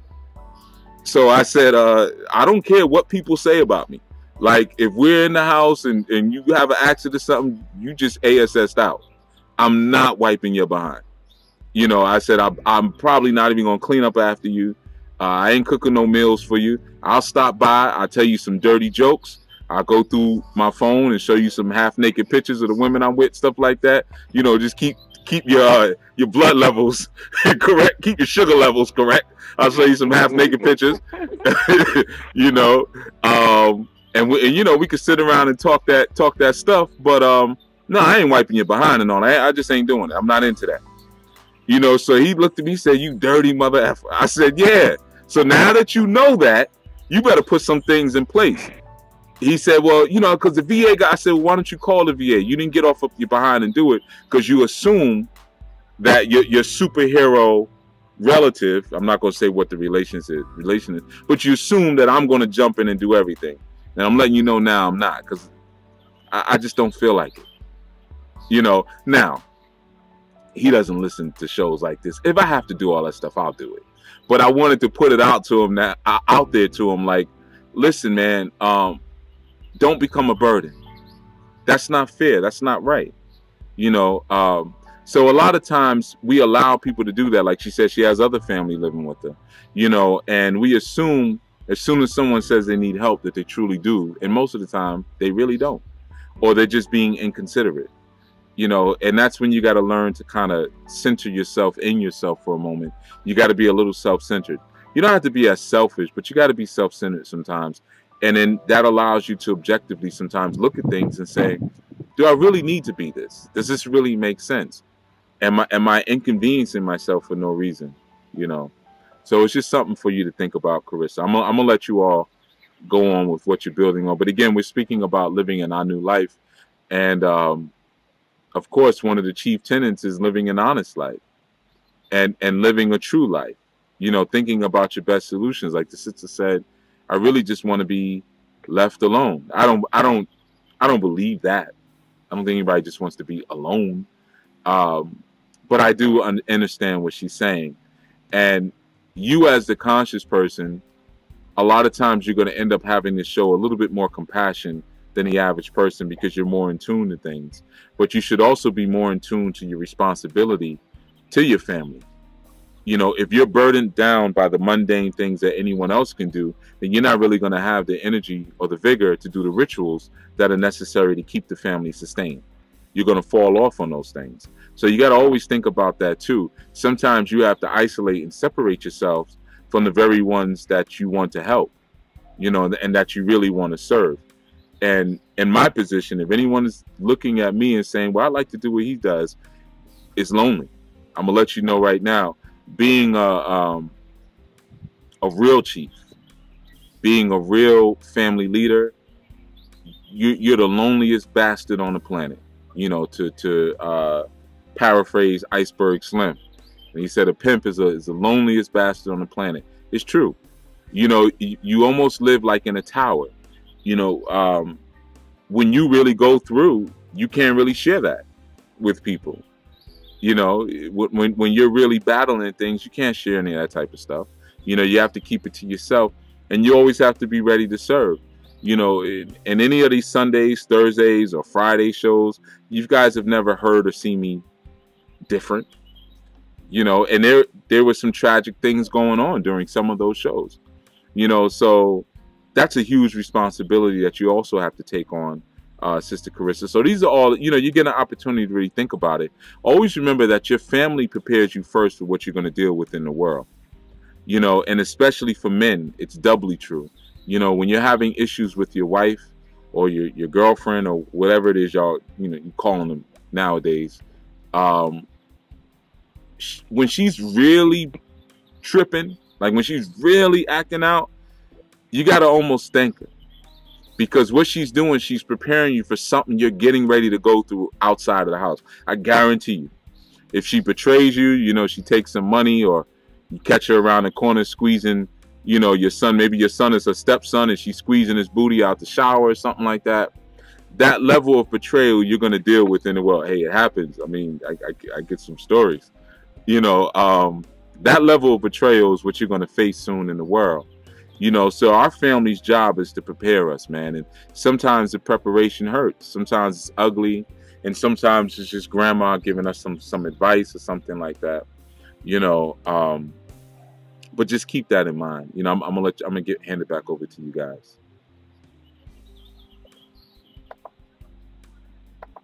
Yeah, me just thinking about the sisters should go back and listen to the show Self-Centeredness too, because I think that'll help out.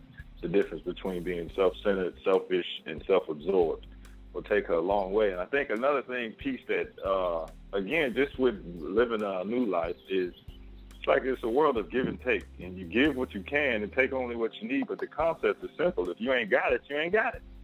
And if I ain't got it, then I'm not gonna give it. And something that my dad always used to tell me was, when somebody would tell, I would hear somebody tell him, like, hey man, you got to, he would look and say, I don't got to do it, them everything.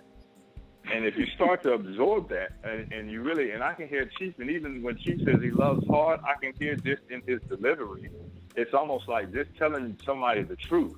Like, that's the true meaning of what love is. I'm not going to sit here and lie to you. I'm not going to sugarcoat anything for you. I mean, I'm not going to beat you up in a way either, but I'm going to still give you what you need in order to elevate you to another spot. And I think that's a lot of times, even with me, battling that misconception of what love is. And love is always going to coddle you, and love is just going to caress you. And all right, well, what's the problem? And let's see how we can build through this instead of just, you know, speaking directly to whatever it is. Now we're getting really to the core issue of what we need to get rid of, and then build on from there. Yeah, that's beautiful, Zach. And I think just going back to the whole concept of living in a new life, I mean, it's like you get to live your heaven on earth, or you get to start over and live a new life. So you really do have to be clear whether you're doing affirmations, or I know some people still pray, or whatever it might be. You have to be super duper clear on what it is you are working towards, so that you actually manifest that, because you'll manifest what you speak. And then you may not like it, and you'll be back in your own hell again. So just be very clear on the end game. Right. And it makes me think of it, like, it's almost like they say, be careful what you wish for, because it just might come true. And if you're not ready for what you're asking for, well, then now it's going to consume you. So now you need to start putting things in this proper place of saying, okay, now how much can I take of this? Then is this too much? Or how much do I need of this? Because then it's too much. And I think we live in a world and a society that tells you, okay, you need to start to decipher your needs, and then decipher, don't let it turn into a greed. And some people are just a greed for health, and a greed for just, you know, leeching and grabbing on to other people to see what you can do. And just kind of what Chief said is, you tell them, look, I'm not going to be the one, even though I kind of hear in the back of his mind, if you are at its wit's end, I'll help you. But at the same time, you need to be looking for some other options. I think if you just extend yourself to people and say, okay, I'll be your first option, then it takes all the burden off of them and it puts it onto you. And you're like, well, wait a second, now what am I going to do with it? All meanwhile, they just packing their stuff up like, here I come, I'm gonna empty. You got all these bags, you won't mind carrying these extra bags that I got. You're like, wait a second. So at the end of the day, you put it back on them. And I think that's even what a new life is again, what we talked about is accountability. You're accountable for your own life. Don't let people I don't want you to put your burdens on me. If I choose to accept some of them and try to help you out, then that's what I choose to do. But if I don't want it, then I don't want it. That's something that you got to figure out. Well, you got to also know what you want. And that's a huge challenge amongst our people sometimes, is what do I truly want?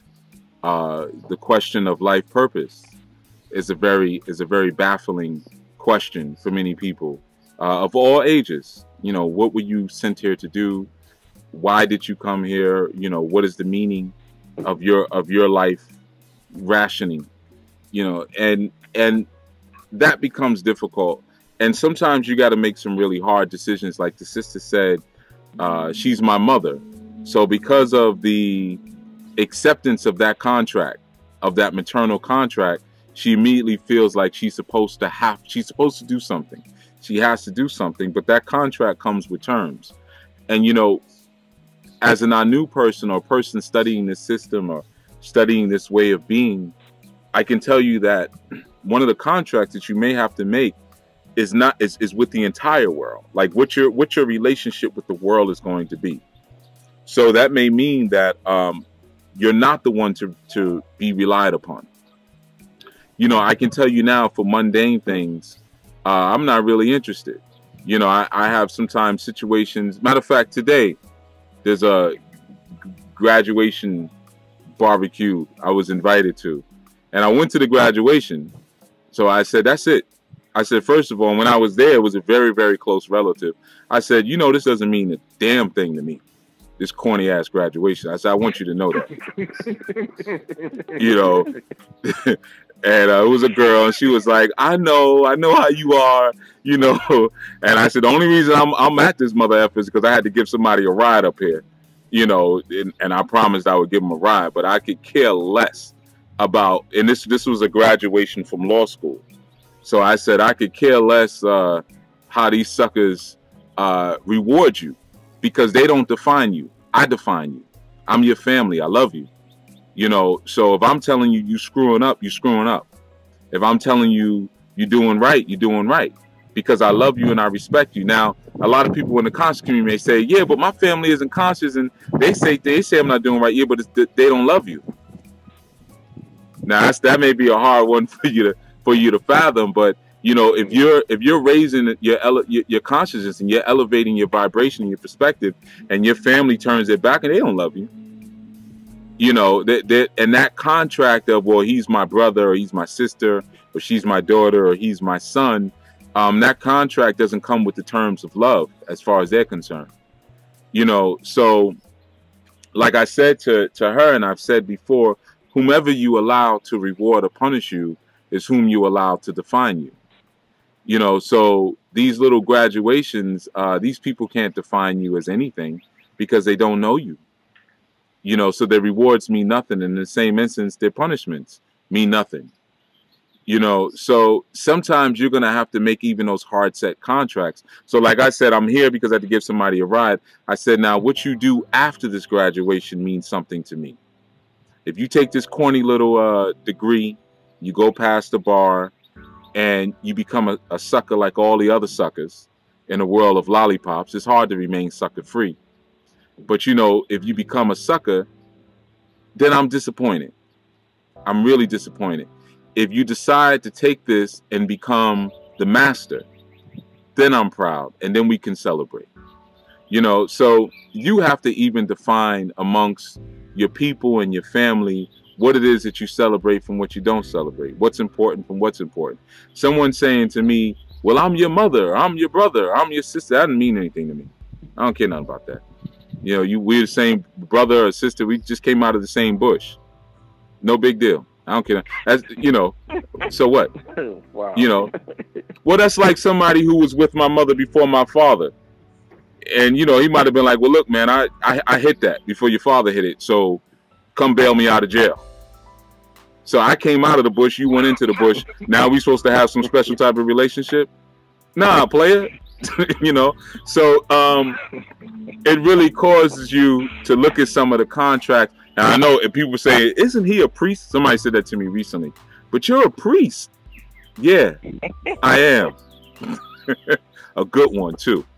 So, you know, the thing is, living that our new life forces you to really re-examine your contracts. How are people really dealing with me? Let me look at this honestly. How do they really feel about me? Can I look at that objectively? And how do I really want to feel about other people? How do I want to really service them? Like, I'm not going to the barbecue. First of all, it's going to be a bunch of food I don't eat. And we're not doing anything. And if we're not doing anything, something bad is going to happen. because I know amongst my people that poison is still active, especially when you're eating the wrong things and you're drinking the wrong things and you're celebrating the wrong thing. You know, what's the word? Hell with it. The nigga spirit. The nigga spirit is being fed. It's a ritual to the nigga spirit. So if you're creating a shrine around this barbecue pit to the nigga spirit, then it's going to raise up. It's going to take possession of the people who are present. You know, and that's why so many relationships and families end at barbecues and events, because you're not building towards anything. It's not like if you're getting together and saying, okay, now we got 5 or 6 or 7 degrees in the family right now. You know, Haru's got a master's in this one's got that, that's one got that. So now let's build, let's put something together. If you're not doing that, it's going to be ugly. I'm not interested. You know, so I even stay away from my own if we're not building. That's part of my own contract that I've created with the world. You know, so I think that's some of the hard lessons some of us have to come into if we really want to take it to the next level. But when you make those hard decisions like that, then you're really able to serve properly. You're really able to be the support that you really want to be for those that you say you love. But when you're constantly wrapped up and mixed up in the drama of nothing, when you're constantly wrapped up in the mixed up of well, I got to take this one back and forth to work, you know, I got to go wipe this one's behind, and you're doing all of the low level mundane stuff, you got a whole attic of meditation that's empty, that's waiting for you to do the higher level stuff that doesn't touch the earth, but actually helps to plant the seeds. You know, you got to remember the sky represents the north in our Oreo poem. And our Oreo poem, it not only represents the ancestors to a degree, but it represents the seeds that fall from Orun. Okay, Orun is of course, many think is heaven, but really Orun is your family. That's really what Orun is. Orun, the Arabs took that and they found the word harem. Harem comes from Orun. We say it's heaven, and for them the harem was heaven. But the harem, or the harem, it's the house of Faru. It's the house of light. Your house of light, what is your light? Light is your semen. The house of your semen are your children, is your wife or your wives. That's really heaven. And that's where your greatest wisdom comes from. So when we cast OB, or we're looking at the Oreo poem and we're looking at the north, what we establish as our heaven or what we establish as our family is where our greatest knowledge, is where our greatest insight, our greatest inspiration is supposed to come from. So that's going to mean that there's going to have to be somebody or somebodies in that family who don't touch the earth as much, who remain more pure, who strive towards greater righteousness, because they understand the responsibility that they have is to drop the seeds of heaven into the earth. And the earth, as we move forward, the earth is the youngins. You know, the people who are still out here trying to make it happen, the people who are still trotting the earth. You know, it's your nephews, it's your nieces, it's your children. You know, you're supposed to give them the gems. Like when I spoke to her and I said, well, listen, I don't care nothing about this. What I care about is what you do next. That was a gem. Nobody was talking about next. You know, what you do next will define if you're going to be a slave here on out, if you're going to be a master here on out. But this little corny mess, and they ain't even feed us properly. Cheese and green grapes. Seedless green grapes. Get this mess out of my face, man. Couldn't even get a real water. Dasani. Everybody knows Dasani is the nastiest water on the shelf. And that's what you put out here. You know, it's a Ponzi scheme, man. College, it's nothing but a Ponzi scheme, man. All that money, you couldn't feed us properly. Yeah, I was out of there as soon as I could be. But, you know, and I went to school, just for anyone who's wondering, he probably, you know, he probably ain't got a high school. No, I went to college. You know, good college. But even when I was in it, I was like, yeah, I know what a Ponzi scheme is, and this is it. This is a Ponzi scheme, you know. But so I just say that to say, man, sometimes we got to really look at renegotiating our contracts with the world. It's not just with your family, like Sister Carissa is dealing with. It's how you're really going to face the world. Like she said, I want to be left alone. Those who channel healing usually are going to be isolated for the most part, because you have to keep your mind on a certain vibration. You can't be around a lot of naysayers. It's okay to be around people who are speaking direct truth, but that's rare. And you really want to be around people who are doing big things and talking big stuff and living big stuff. You know, even if that big stuff is I want to meditate, you know, I want to learn how to do heart surgery spiritually, you know, project myself inside of someone, and they're working towards that. That's the kind of folks that you need to be around. You know, we got about 4 minutes left. I'm going to give the number. Anybody wants to call in last minute, 347-945-7680. And I'm going to give it back to the students to share some of the parting wisdom. Oh, before I do that, because you guys got this funny pause you do whenever I hand it back to you anyway. I can tell you. we ain't got any track runners, you know. But I'm going to take a call from 701 area code. 701, you're on an open panel of Chief Speaks. Peace. Whisperer. Yeah, I can hear you. You can bring it up a little bit. Okay, peace. This is a caller that's called in probably about a couple of months ago from the county jail. And so I just wanted to chime in and say peace to all the sisters and brothers on the air and on the panel. Give thanks. And thanks, yes. I really enjoyed the show today. It helped me with a lot of different things, and I was taking notes as I normally do.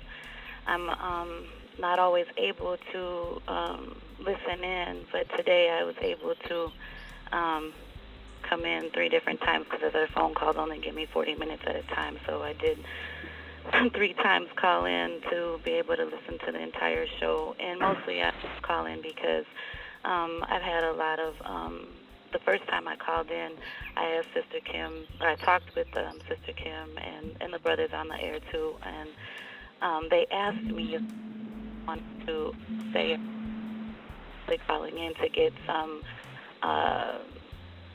email addresses and stuff like that, and I didn't get a chance to ask, and I should have, because it's still going on where I'm just having a lot of problems with a lot of the inmates and a lot of issues with compassion that I've been told by different COs that that's something that I can't have while I'm here, and so I'm highly understood, and I went to a lot of different. Okay. Well, let me. 90 seconds. Okay, we got 90 seconds, everyone. I just want you to know we're going to go into overtime soon. So if you're not called in, and if you're called in, just stay on the line. Okay, sister. So I understand what you're saying. And by the way, I actually tried to reach out to you. You sent the email, but it didn't really have any information in it. But I know where you're at. Yeah, and you're coming home this month, right? Well, you're coming home in June, right? Yeah. 60 seconds. Okay, yeah. I tried to make a connect. But all right, so I'm gonna address that. I'm just gonna put you on mute for a second, okay? And I'm gonna address what you're saying. Sure. Okay, so like she was saying, she's having a lot of trouble in terms of finding compassion inside that space. And I will tell you this, sister. I know you're still listening. And again, I'm gonna remind, we got like 30 seconds. We're going into overtime. I'm gonna answer this one, and if you're not called in, call in quickly. If not, you can catch the rest via the archives. But as far as that situation, being locked in the prison system and looking for compassion, you don't want compassion in there. That's the last thing you want, is compassion. Okay, especially with 10 seconds. 10 seconds, everyone. Especially with 30 days left, just do your time and get out of there. You know, anyone who's going to really show any real compassion to you in there is either going to try to manipulate you or they're a cop. Okay, so that's not what you should be looking for in there. You know, you locked up for a reason. You know, and ultimately the reason is because of a decision that you made, and you know, you're going to have to you got to ride that out. Now, as far as what the COs are telling you, what you need to do is stop talking to the COs. First of all, let's start there, because they can extend that 30 days like it ain't nothing. You know, if you say the wrong things or do the wrong things. A lot of times in those situations, you know, COs do feel a sense of superiority. You know, they do feel like, well, I would never be here, but they would. And COs get locked up. You know, there's things that happen to them. You know, I know COs who smoke crack. Literally. You know, I'm not making that one up. You know, who get drugs from inmates. You know, but it sounds like, and I can hear it in your tone, you know, you looking for somebody to feel sorry for you. That's not going to happen. You know, whatever you did is what you did. I know what you did because I was looking for you. I wanted to write you a letter. What is all this noise in the background? But I wanted to write you a letter. So, of course, it showed your charges. So, and that stuff happens, man. You know, you don't have to get down on yourself for that. But you should be really working on developing yourself. And I think it's good that you did call in, because I was building with a young man recently who's out in the streets doing certain things, and he wanted me to work with him. All right, I keep hearing this noise in the background. I'm going to bring all you guys back in, but I'm going to mute you for a second. Okay. There we go. Oh, Zach, interesting. It muted Zach, and all the fuzz went away. So, like I was saying, I was talking to a young man about it recently, you know, about the same thing. And he wanted me to do some spiritual work with him to basically protect him as he's doing what he's doing. And I'm glad, sister, you called in and gave some people maybe who are listening some real life examples of what's going on. You only get 40 minutes on the phone, yeah, and that's good. Some spots you get 15, some you get 30, and the phones are extremely expensive. That's another hustle. You're looking for a good hustle, the phone system's in the jail. Commissary, you know, little things that when you're out, you take for granted. You know, a slice of pizza, like real pizza, some onion rings, things like that you would never think of. Things that people will get into fights over. They'll get in fights over if they get their trays and somebody has an extra cookie on their tray and you didn't get a cookie because yours fell off the tray, or the coffee in the morning, you know, for child. The first coffee that comes out of the big bin that they bring is stronger. And then if you're in the back of the line, you're basically just getting brown water. There'll be fights over that. That's the environment you're in. I was trying to explain that to the young man. And I'll say this for all the brothers listening, you know, who may be even thinking about, well, I'm going to get with Chief and get some spiritual work. It's not the first time it's come up. You know, I'm going to get some spiritual work done, and then I'm going to be the king of New York. Yeah, well, check this out. When you get locked up, right, and your mother is crying in that courtroom because your mama's going to show up. She's going to be crying. You're going to come out there in that orange jumpsuit, and they're going to shackle you. They're going to shackle you at your feet, shackle you at your arms. Your mother's going to see you. She's going to be crying. They're going to walk you through the hallway back through the jail. Your mother's going to be behind you. You know, you're going to have to deal with that. You know, and then you're going to have a CO tell your mother to step back.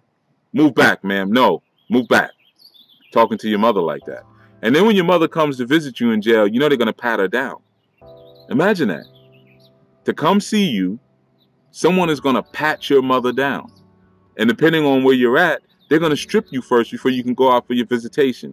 And strip you doesn't just mean you stand there holding your genitals. No, everything's open. You're going to have to lift up your scrotum sac. You're going to have to squat so that the way they can see that nothing is in your anus. Then you're going to have to pick your mouth up and, you know, move your tongue all around. Make sure there's nothing in your mouth. As if you're going to tongue kiss your mother and she's going to pass you a bag of dope. You know, then when you get back into your cell, you're going to be hustling for garbage food. You're going to be playing chess and cards to get a bag of tuna fish. No, you're not going to get a can of tuna fish because that would be a weapon at the lid. To get a bag of tuna fish, you're going to be hustling for playing cards or cutting hair or just trying to make different deals and things like that. You hear sometimes rappers talk about Jack Mac, hooking up to Jack Mac. You know why you got to hook up Jack Mac? Because it's disgusting. It's disgusting. It's like this fake brand of macaroni and cheese called Jack Mac. Okay, everything you get in the prison system is fake. You get a headache, you want some pills. They're going to give you, what they give you is irregular medicine. That's the part they don't tell you. They give you all the rejects from the pharmaceutical companies. That's the type of medicine that you get when you're in jail. Okay. Yeah, man. So you want compassion in that spot? Nah, you ain't gonna get it. You ain't gonna get it. And you don't really want it. You don't really want it, you know. And for those of you who are out there who were thinking that you can do some type of spiritual work, first of all, stop coming with that stupidness. You know, I'm really, because I don't have a tagline. I think I need a tagline. I'm just Chief Yuya, you know, but I think I might get a tagline like Chief Yuya, the smack your dumbass son priest. Yeah, the smack your dumbass son priest. That's what I'm gonna start doing. When you little dummies keep coming to me saying yeah and sending me these emails, I'm gonna say yeah, come to the shrine. I'm just gonna smack the dumb out of you. Yeah, because you want me to give you rituals and talismans so you can go and destroy the communities. You drug dealers, you're scum of the earth. The drug dealers are scum of the earth. That's why drug dealers are always chosen by record companies, because they know if you sell drugs to your own people, you'll rap about anything. You don't give a damn about your people or anyone else for that matter. But you know, just put some of those things in the back of your your mind, man. When you're doing this work, and you know, and I'm not trying to lose my ashe for anybody, man. You know, you keep doing dumb work for people like that, and the energies that work with you will start to be confused by you. They won't know when you say jump if they should really jump, because your word will hold no weight anymore. I like when I tell a spirit to jump, it jumps. Because just like I've mastered love, I've mastered spirits. I'm the master. You know, I'm not losing that for you idiots that just want to go out there and buy Louis Vuitton belts and Gucci frames. You know, so you want to get all these rituals done for you. Like that sister's going through right now. Yes, it's tough in there, man. It's a cold, hard place. And in fact, inside of a jail, it's cold and hard like a cave. It's freezing in there. You be in your cell at night and you see rats running in underneath your cell door, things like that. No one's gonna, there's no exterminators. No one brings in, there's no sticky glue traps. You just deal with it. You know, if you work in the kitchen, you see how disgusting that is. You know, be worms and stuff under the little salads they give you, you know. Nah, you're not getting any compassion there, and you don't need any. You just need to keep reading books while you're there, meditate. Any chance you get to go out into the yard and you got some greenery there, look up at the sky, look up at the clouds. If you know, if you get yard time and you can see the sky, and just count your time out and just say this to yourself every night you're in your cell: this is my path to greatness. This is my path to greatness. And when I get out of here, I'm gonna give the world hell. They never should have put me in here, because I'm gonna be 10 times as ferocious when I leave. And that's for any of you right now incarcerated. I know I got a lot of listeners who listen from the prison system. You know, this is your path to greatness, man. Man, woman, this is your path to greatness. Just tell yourself that every day, and stay away from the knuckleheads, man. You know, you're gonna have people in the day room. They want to sit and watch TV all day or get involved in the dumbness and fighting and over stupidness. Just avoid it. You know, they don't have anything greater for them when they leave. This is the only place that they can come to be something. That's why you're not going to get that compassion like that. You know, they come here and they're the king of the jail. I got a blanket on my, they get 2 or 3 wool blankets and put them on their cell floor. Like they got Indian carpets now. They got carpeting on the cell floor. You know, you're only supposed to have 1 wool blanket, but you know, yeah, well, the COs know me. They gave me an extra blanket, you know, and I put it on the floor. You know, stupid stuff like that. Yeah, you the king of the jail. You got extra deodorant. You know, you got extra toothpaste. Nah, you know, that's your path to greatness. I'm going to bring my people back in. I'm going to say the names and bring them in so you can hear the noise. Taya, Charles, Peace, Dietrich, watch this, Zach. Oh, okay, so he went and made his stuff quiet. Okay, all right. Yeah, so that's the deal with that. Piece of paper about a phone. It was you. Yeah, so I just wanted to share that with the sister, and of course, you all can chime in and and then we're gonna close all out. But again, let me just remind before you say that, I'm not here to, and I'm not condemning any of you who are out there in the streets and doing what you need to do, or you getting locked up. Sometimes people get locked up because they got demons, they DWIs and things like that. And of course, we are dealing with a crooked system. I have no faith in this system. At least I have no faith in the righteousness of this criminal justice system. But at the same time, for those of you who are intentionally out there, if that's what you're going to do, ride out into the sunset. If you're going to do that and you're going to be that, especially for those of you, you end up getting charged and you get state time.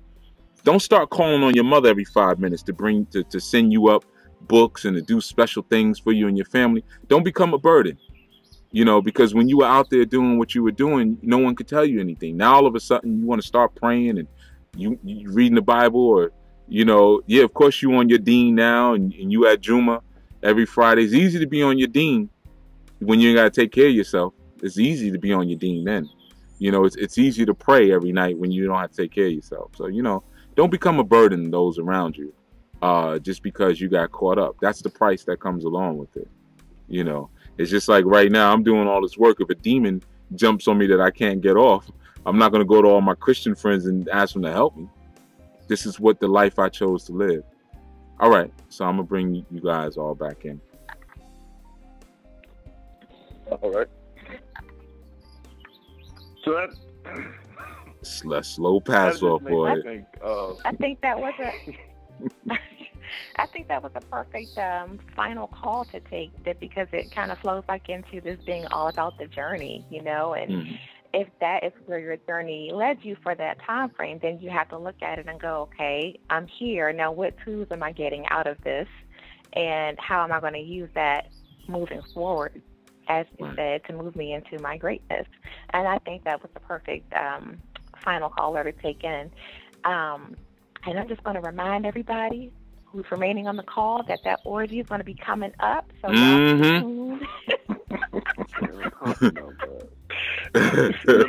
talk about that.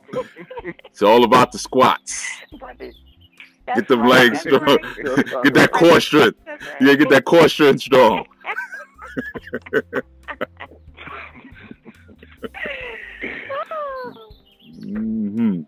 Yeah. When as he was just speaking, though, it made me think of something too, though. It was making me think of, like, as you work with these elements, as I've heard you say on many occasions, they're supposed to make you smarter.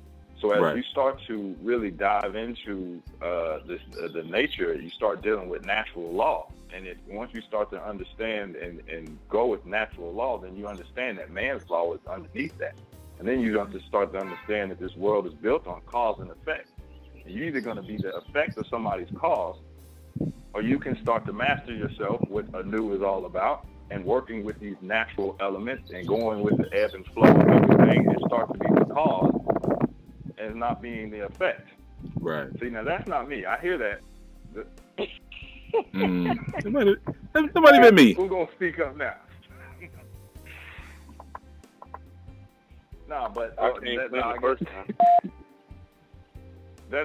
that's what I get from it. So once you start, you come in as you come into it new, you come into it, it's to be a better person, it's to be a smarter person, it's to be a wiser person, to really grab and understand what you are doing, why you are doing it, and you start to question everything of why I got myself into some of these situations, how am I going to get myself out of these situations, and how I'm going to prevent myself from going back into the same situation and the same rut that I'm in.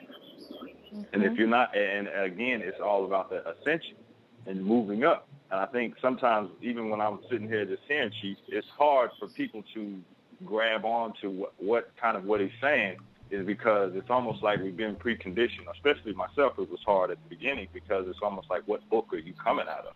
And if it's leaning on your own understanding, well, then now I'm like, wait a second, and this brother is thinking for himself. And to me, that's really what it's all about, is to be an analytical and critical thinker and start to think for yourself.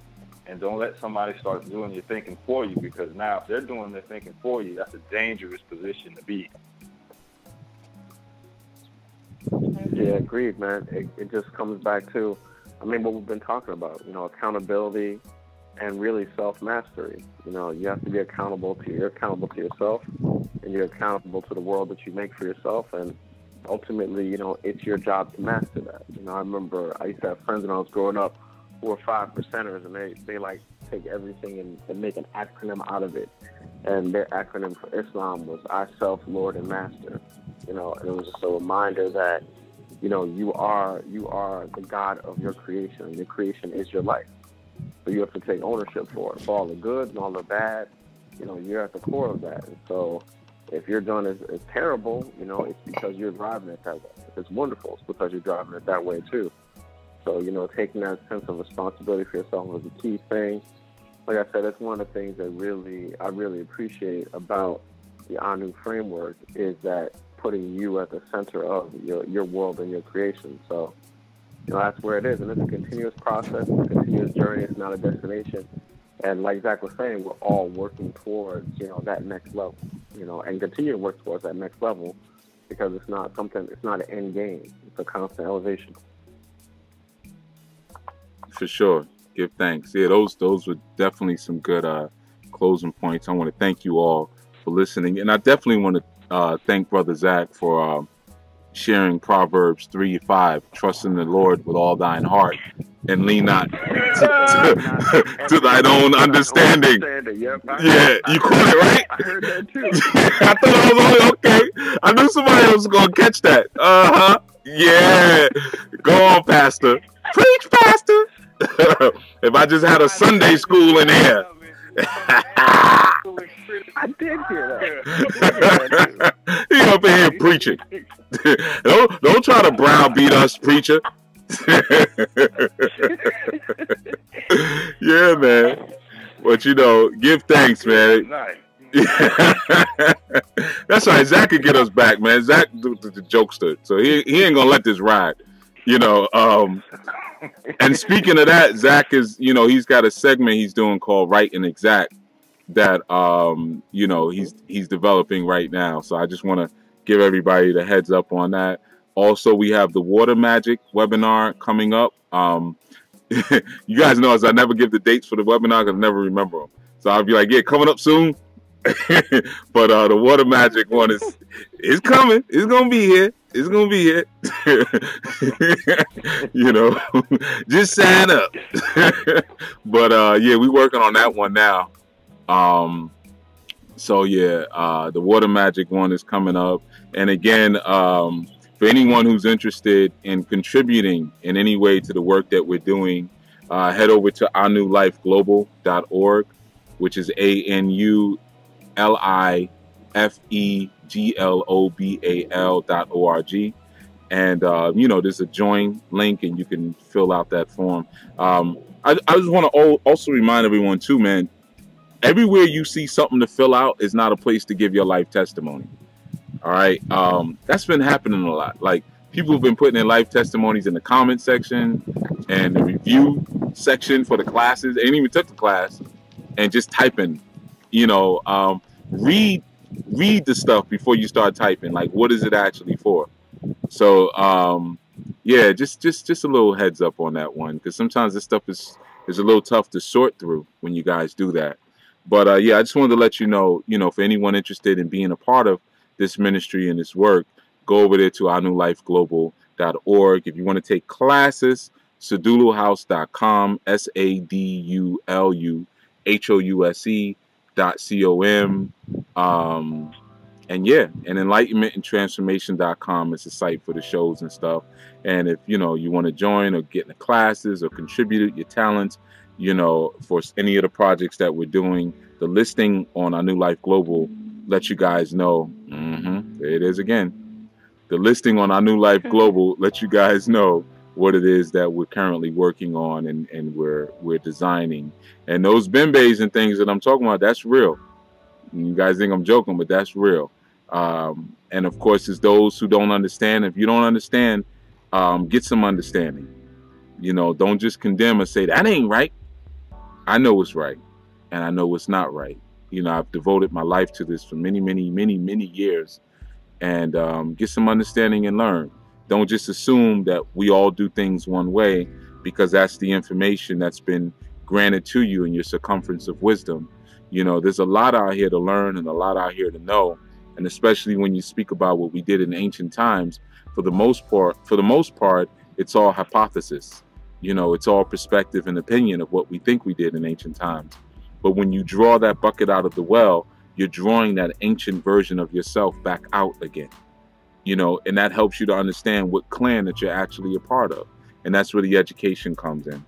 All right. So I want to thank you all who participated this Sunday. And of course, give a shout out to all the students, all the archive listeners, all the YouTube listeners, and all the Facebook folk. And I know there's been discussions in groups and stuff about what Anu is doing. And I'm not on Facebook, so I just hear about them. But whether the discussions are good or bad, I just give you a shout out as well. You know, yeah, because I don't know. I don't want to really know. But just thank you for talking about us, keeping that energy up and doing that perpetual ritual of keeping us at the forefront of your attention. All right. So I'm going to say peace to everyone on the line, and peace to all those who are coming late. Yeah. Peace. There we go. All right. There you go. Jesus. Yahshua. Yeah. I heard him. He said Jesus. He said it now. You know, all right. Hey, man. Come one, come all. You ain't got to throw everything away. That's what I told you. Come one, come all. All right. At least you being honest. You being honest now. Hey, man. You got to have them in your life. You know? Well, all right, everyone. With the raw. Oh, amen, raw. Amen, raw, brother. Yeah, sure. Sure. All right. Everyone enjoy your Sundays, all right? Peace, peace, peace, peace. All right. Peace.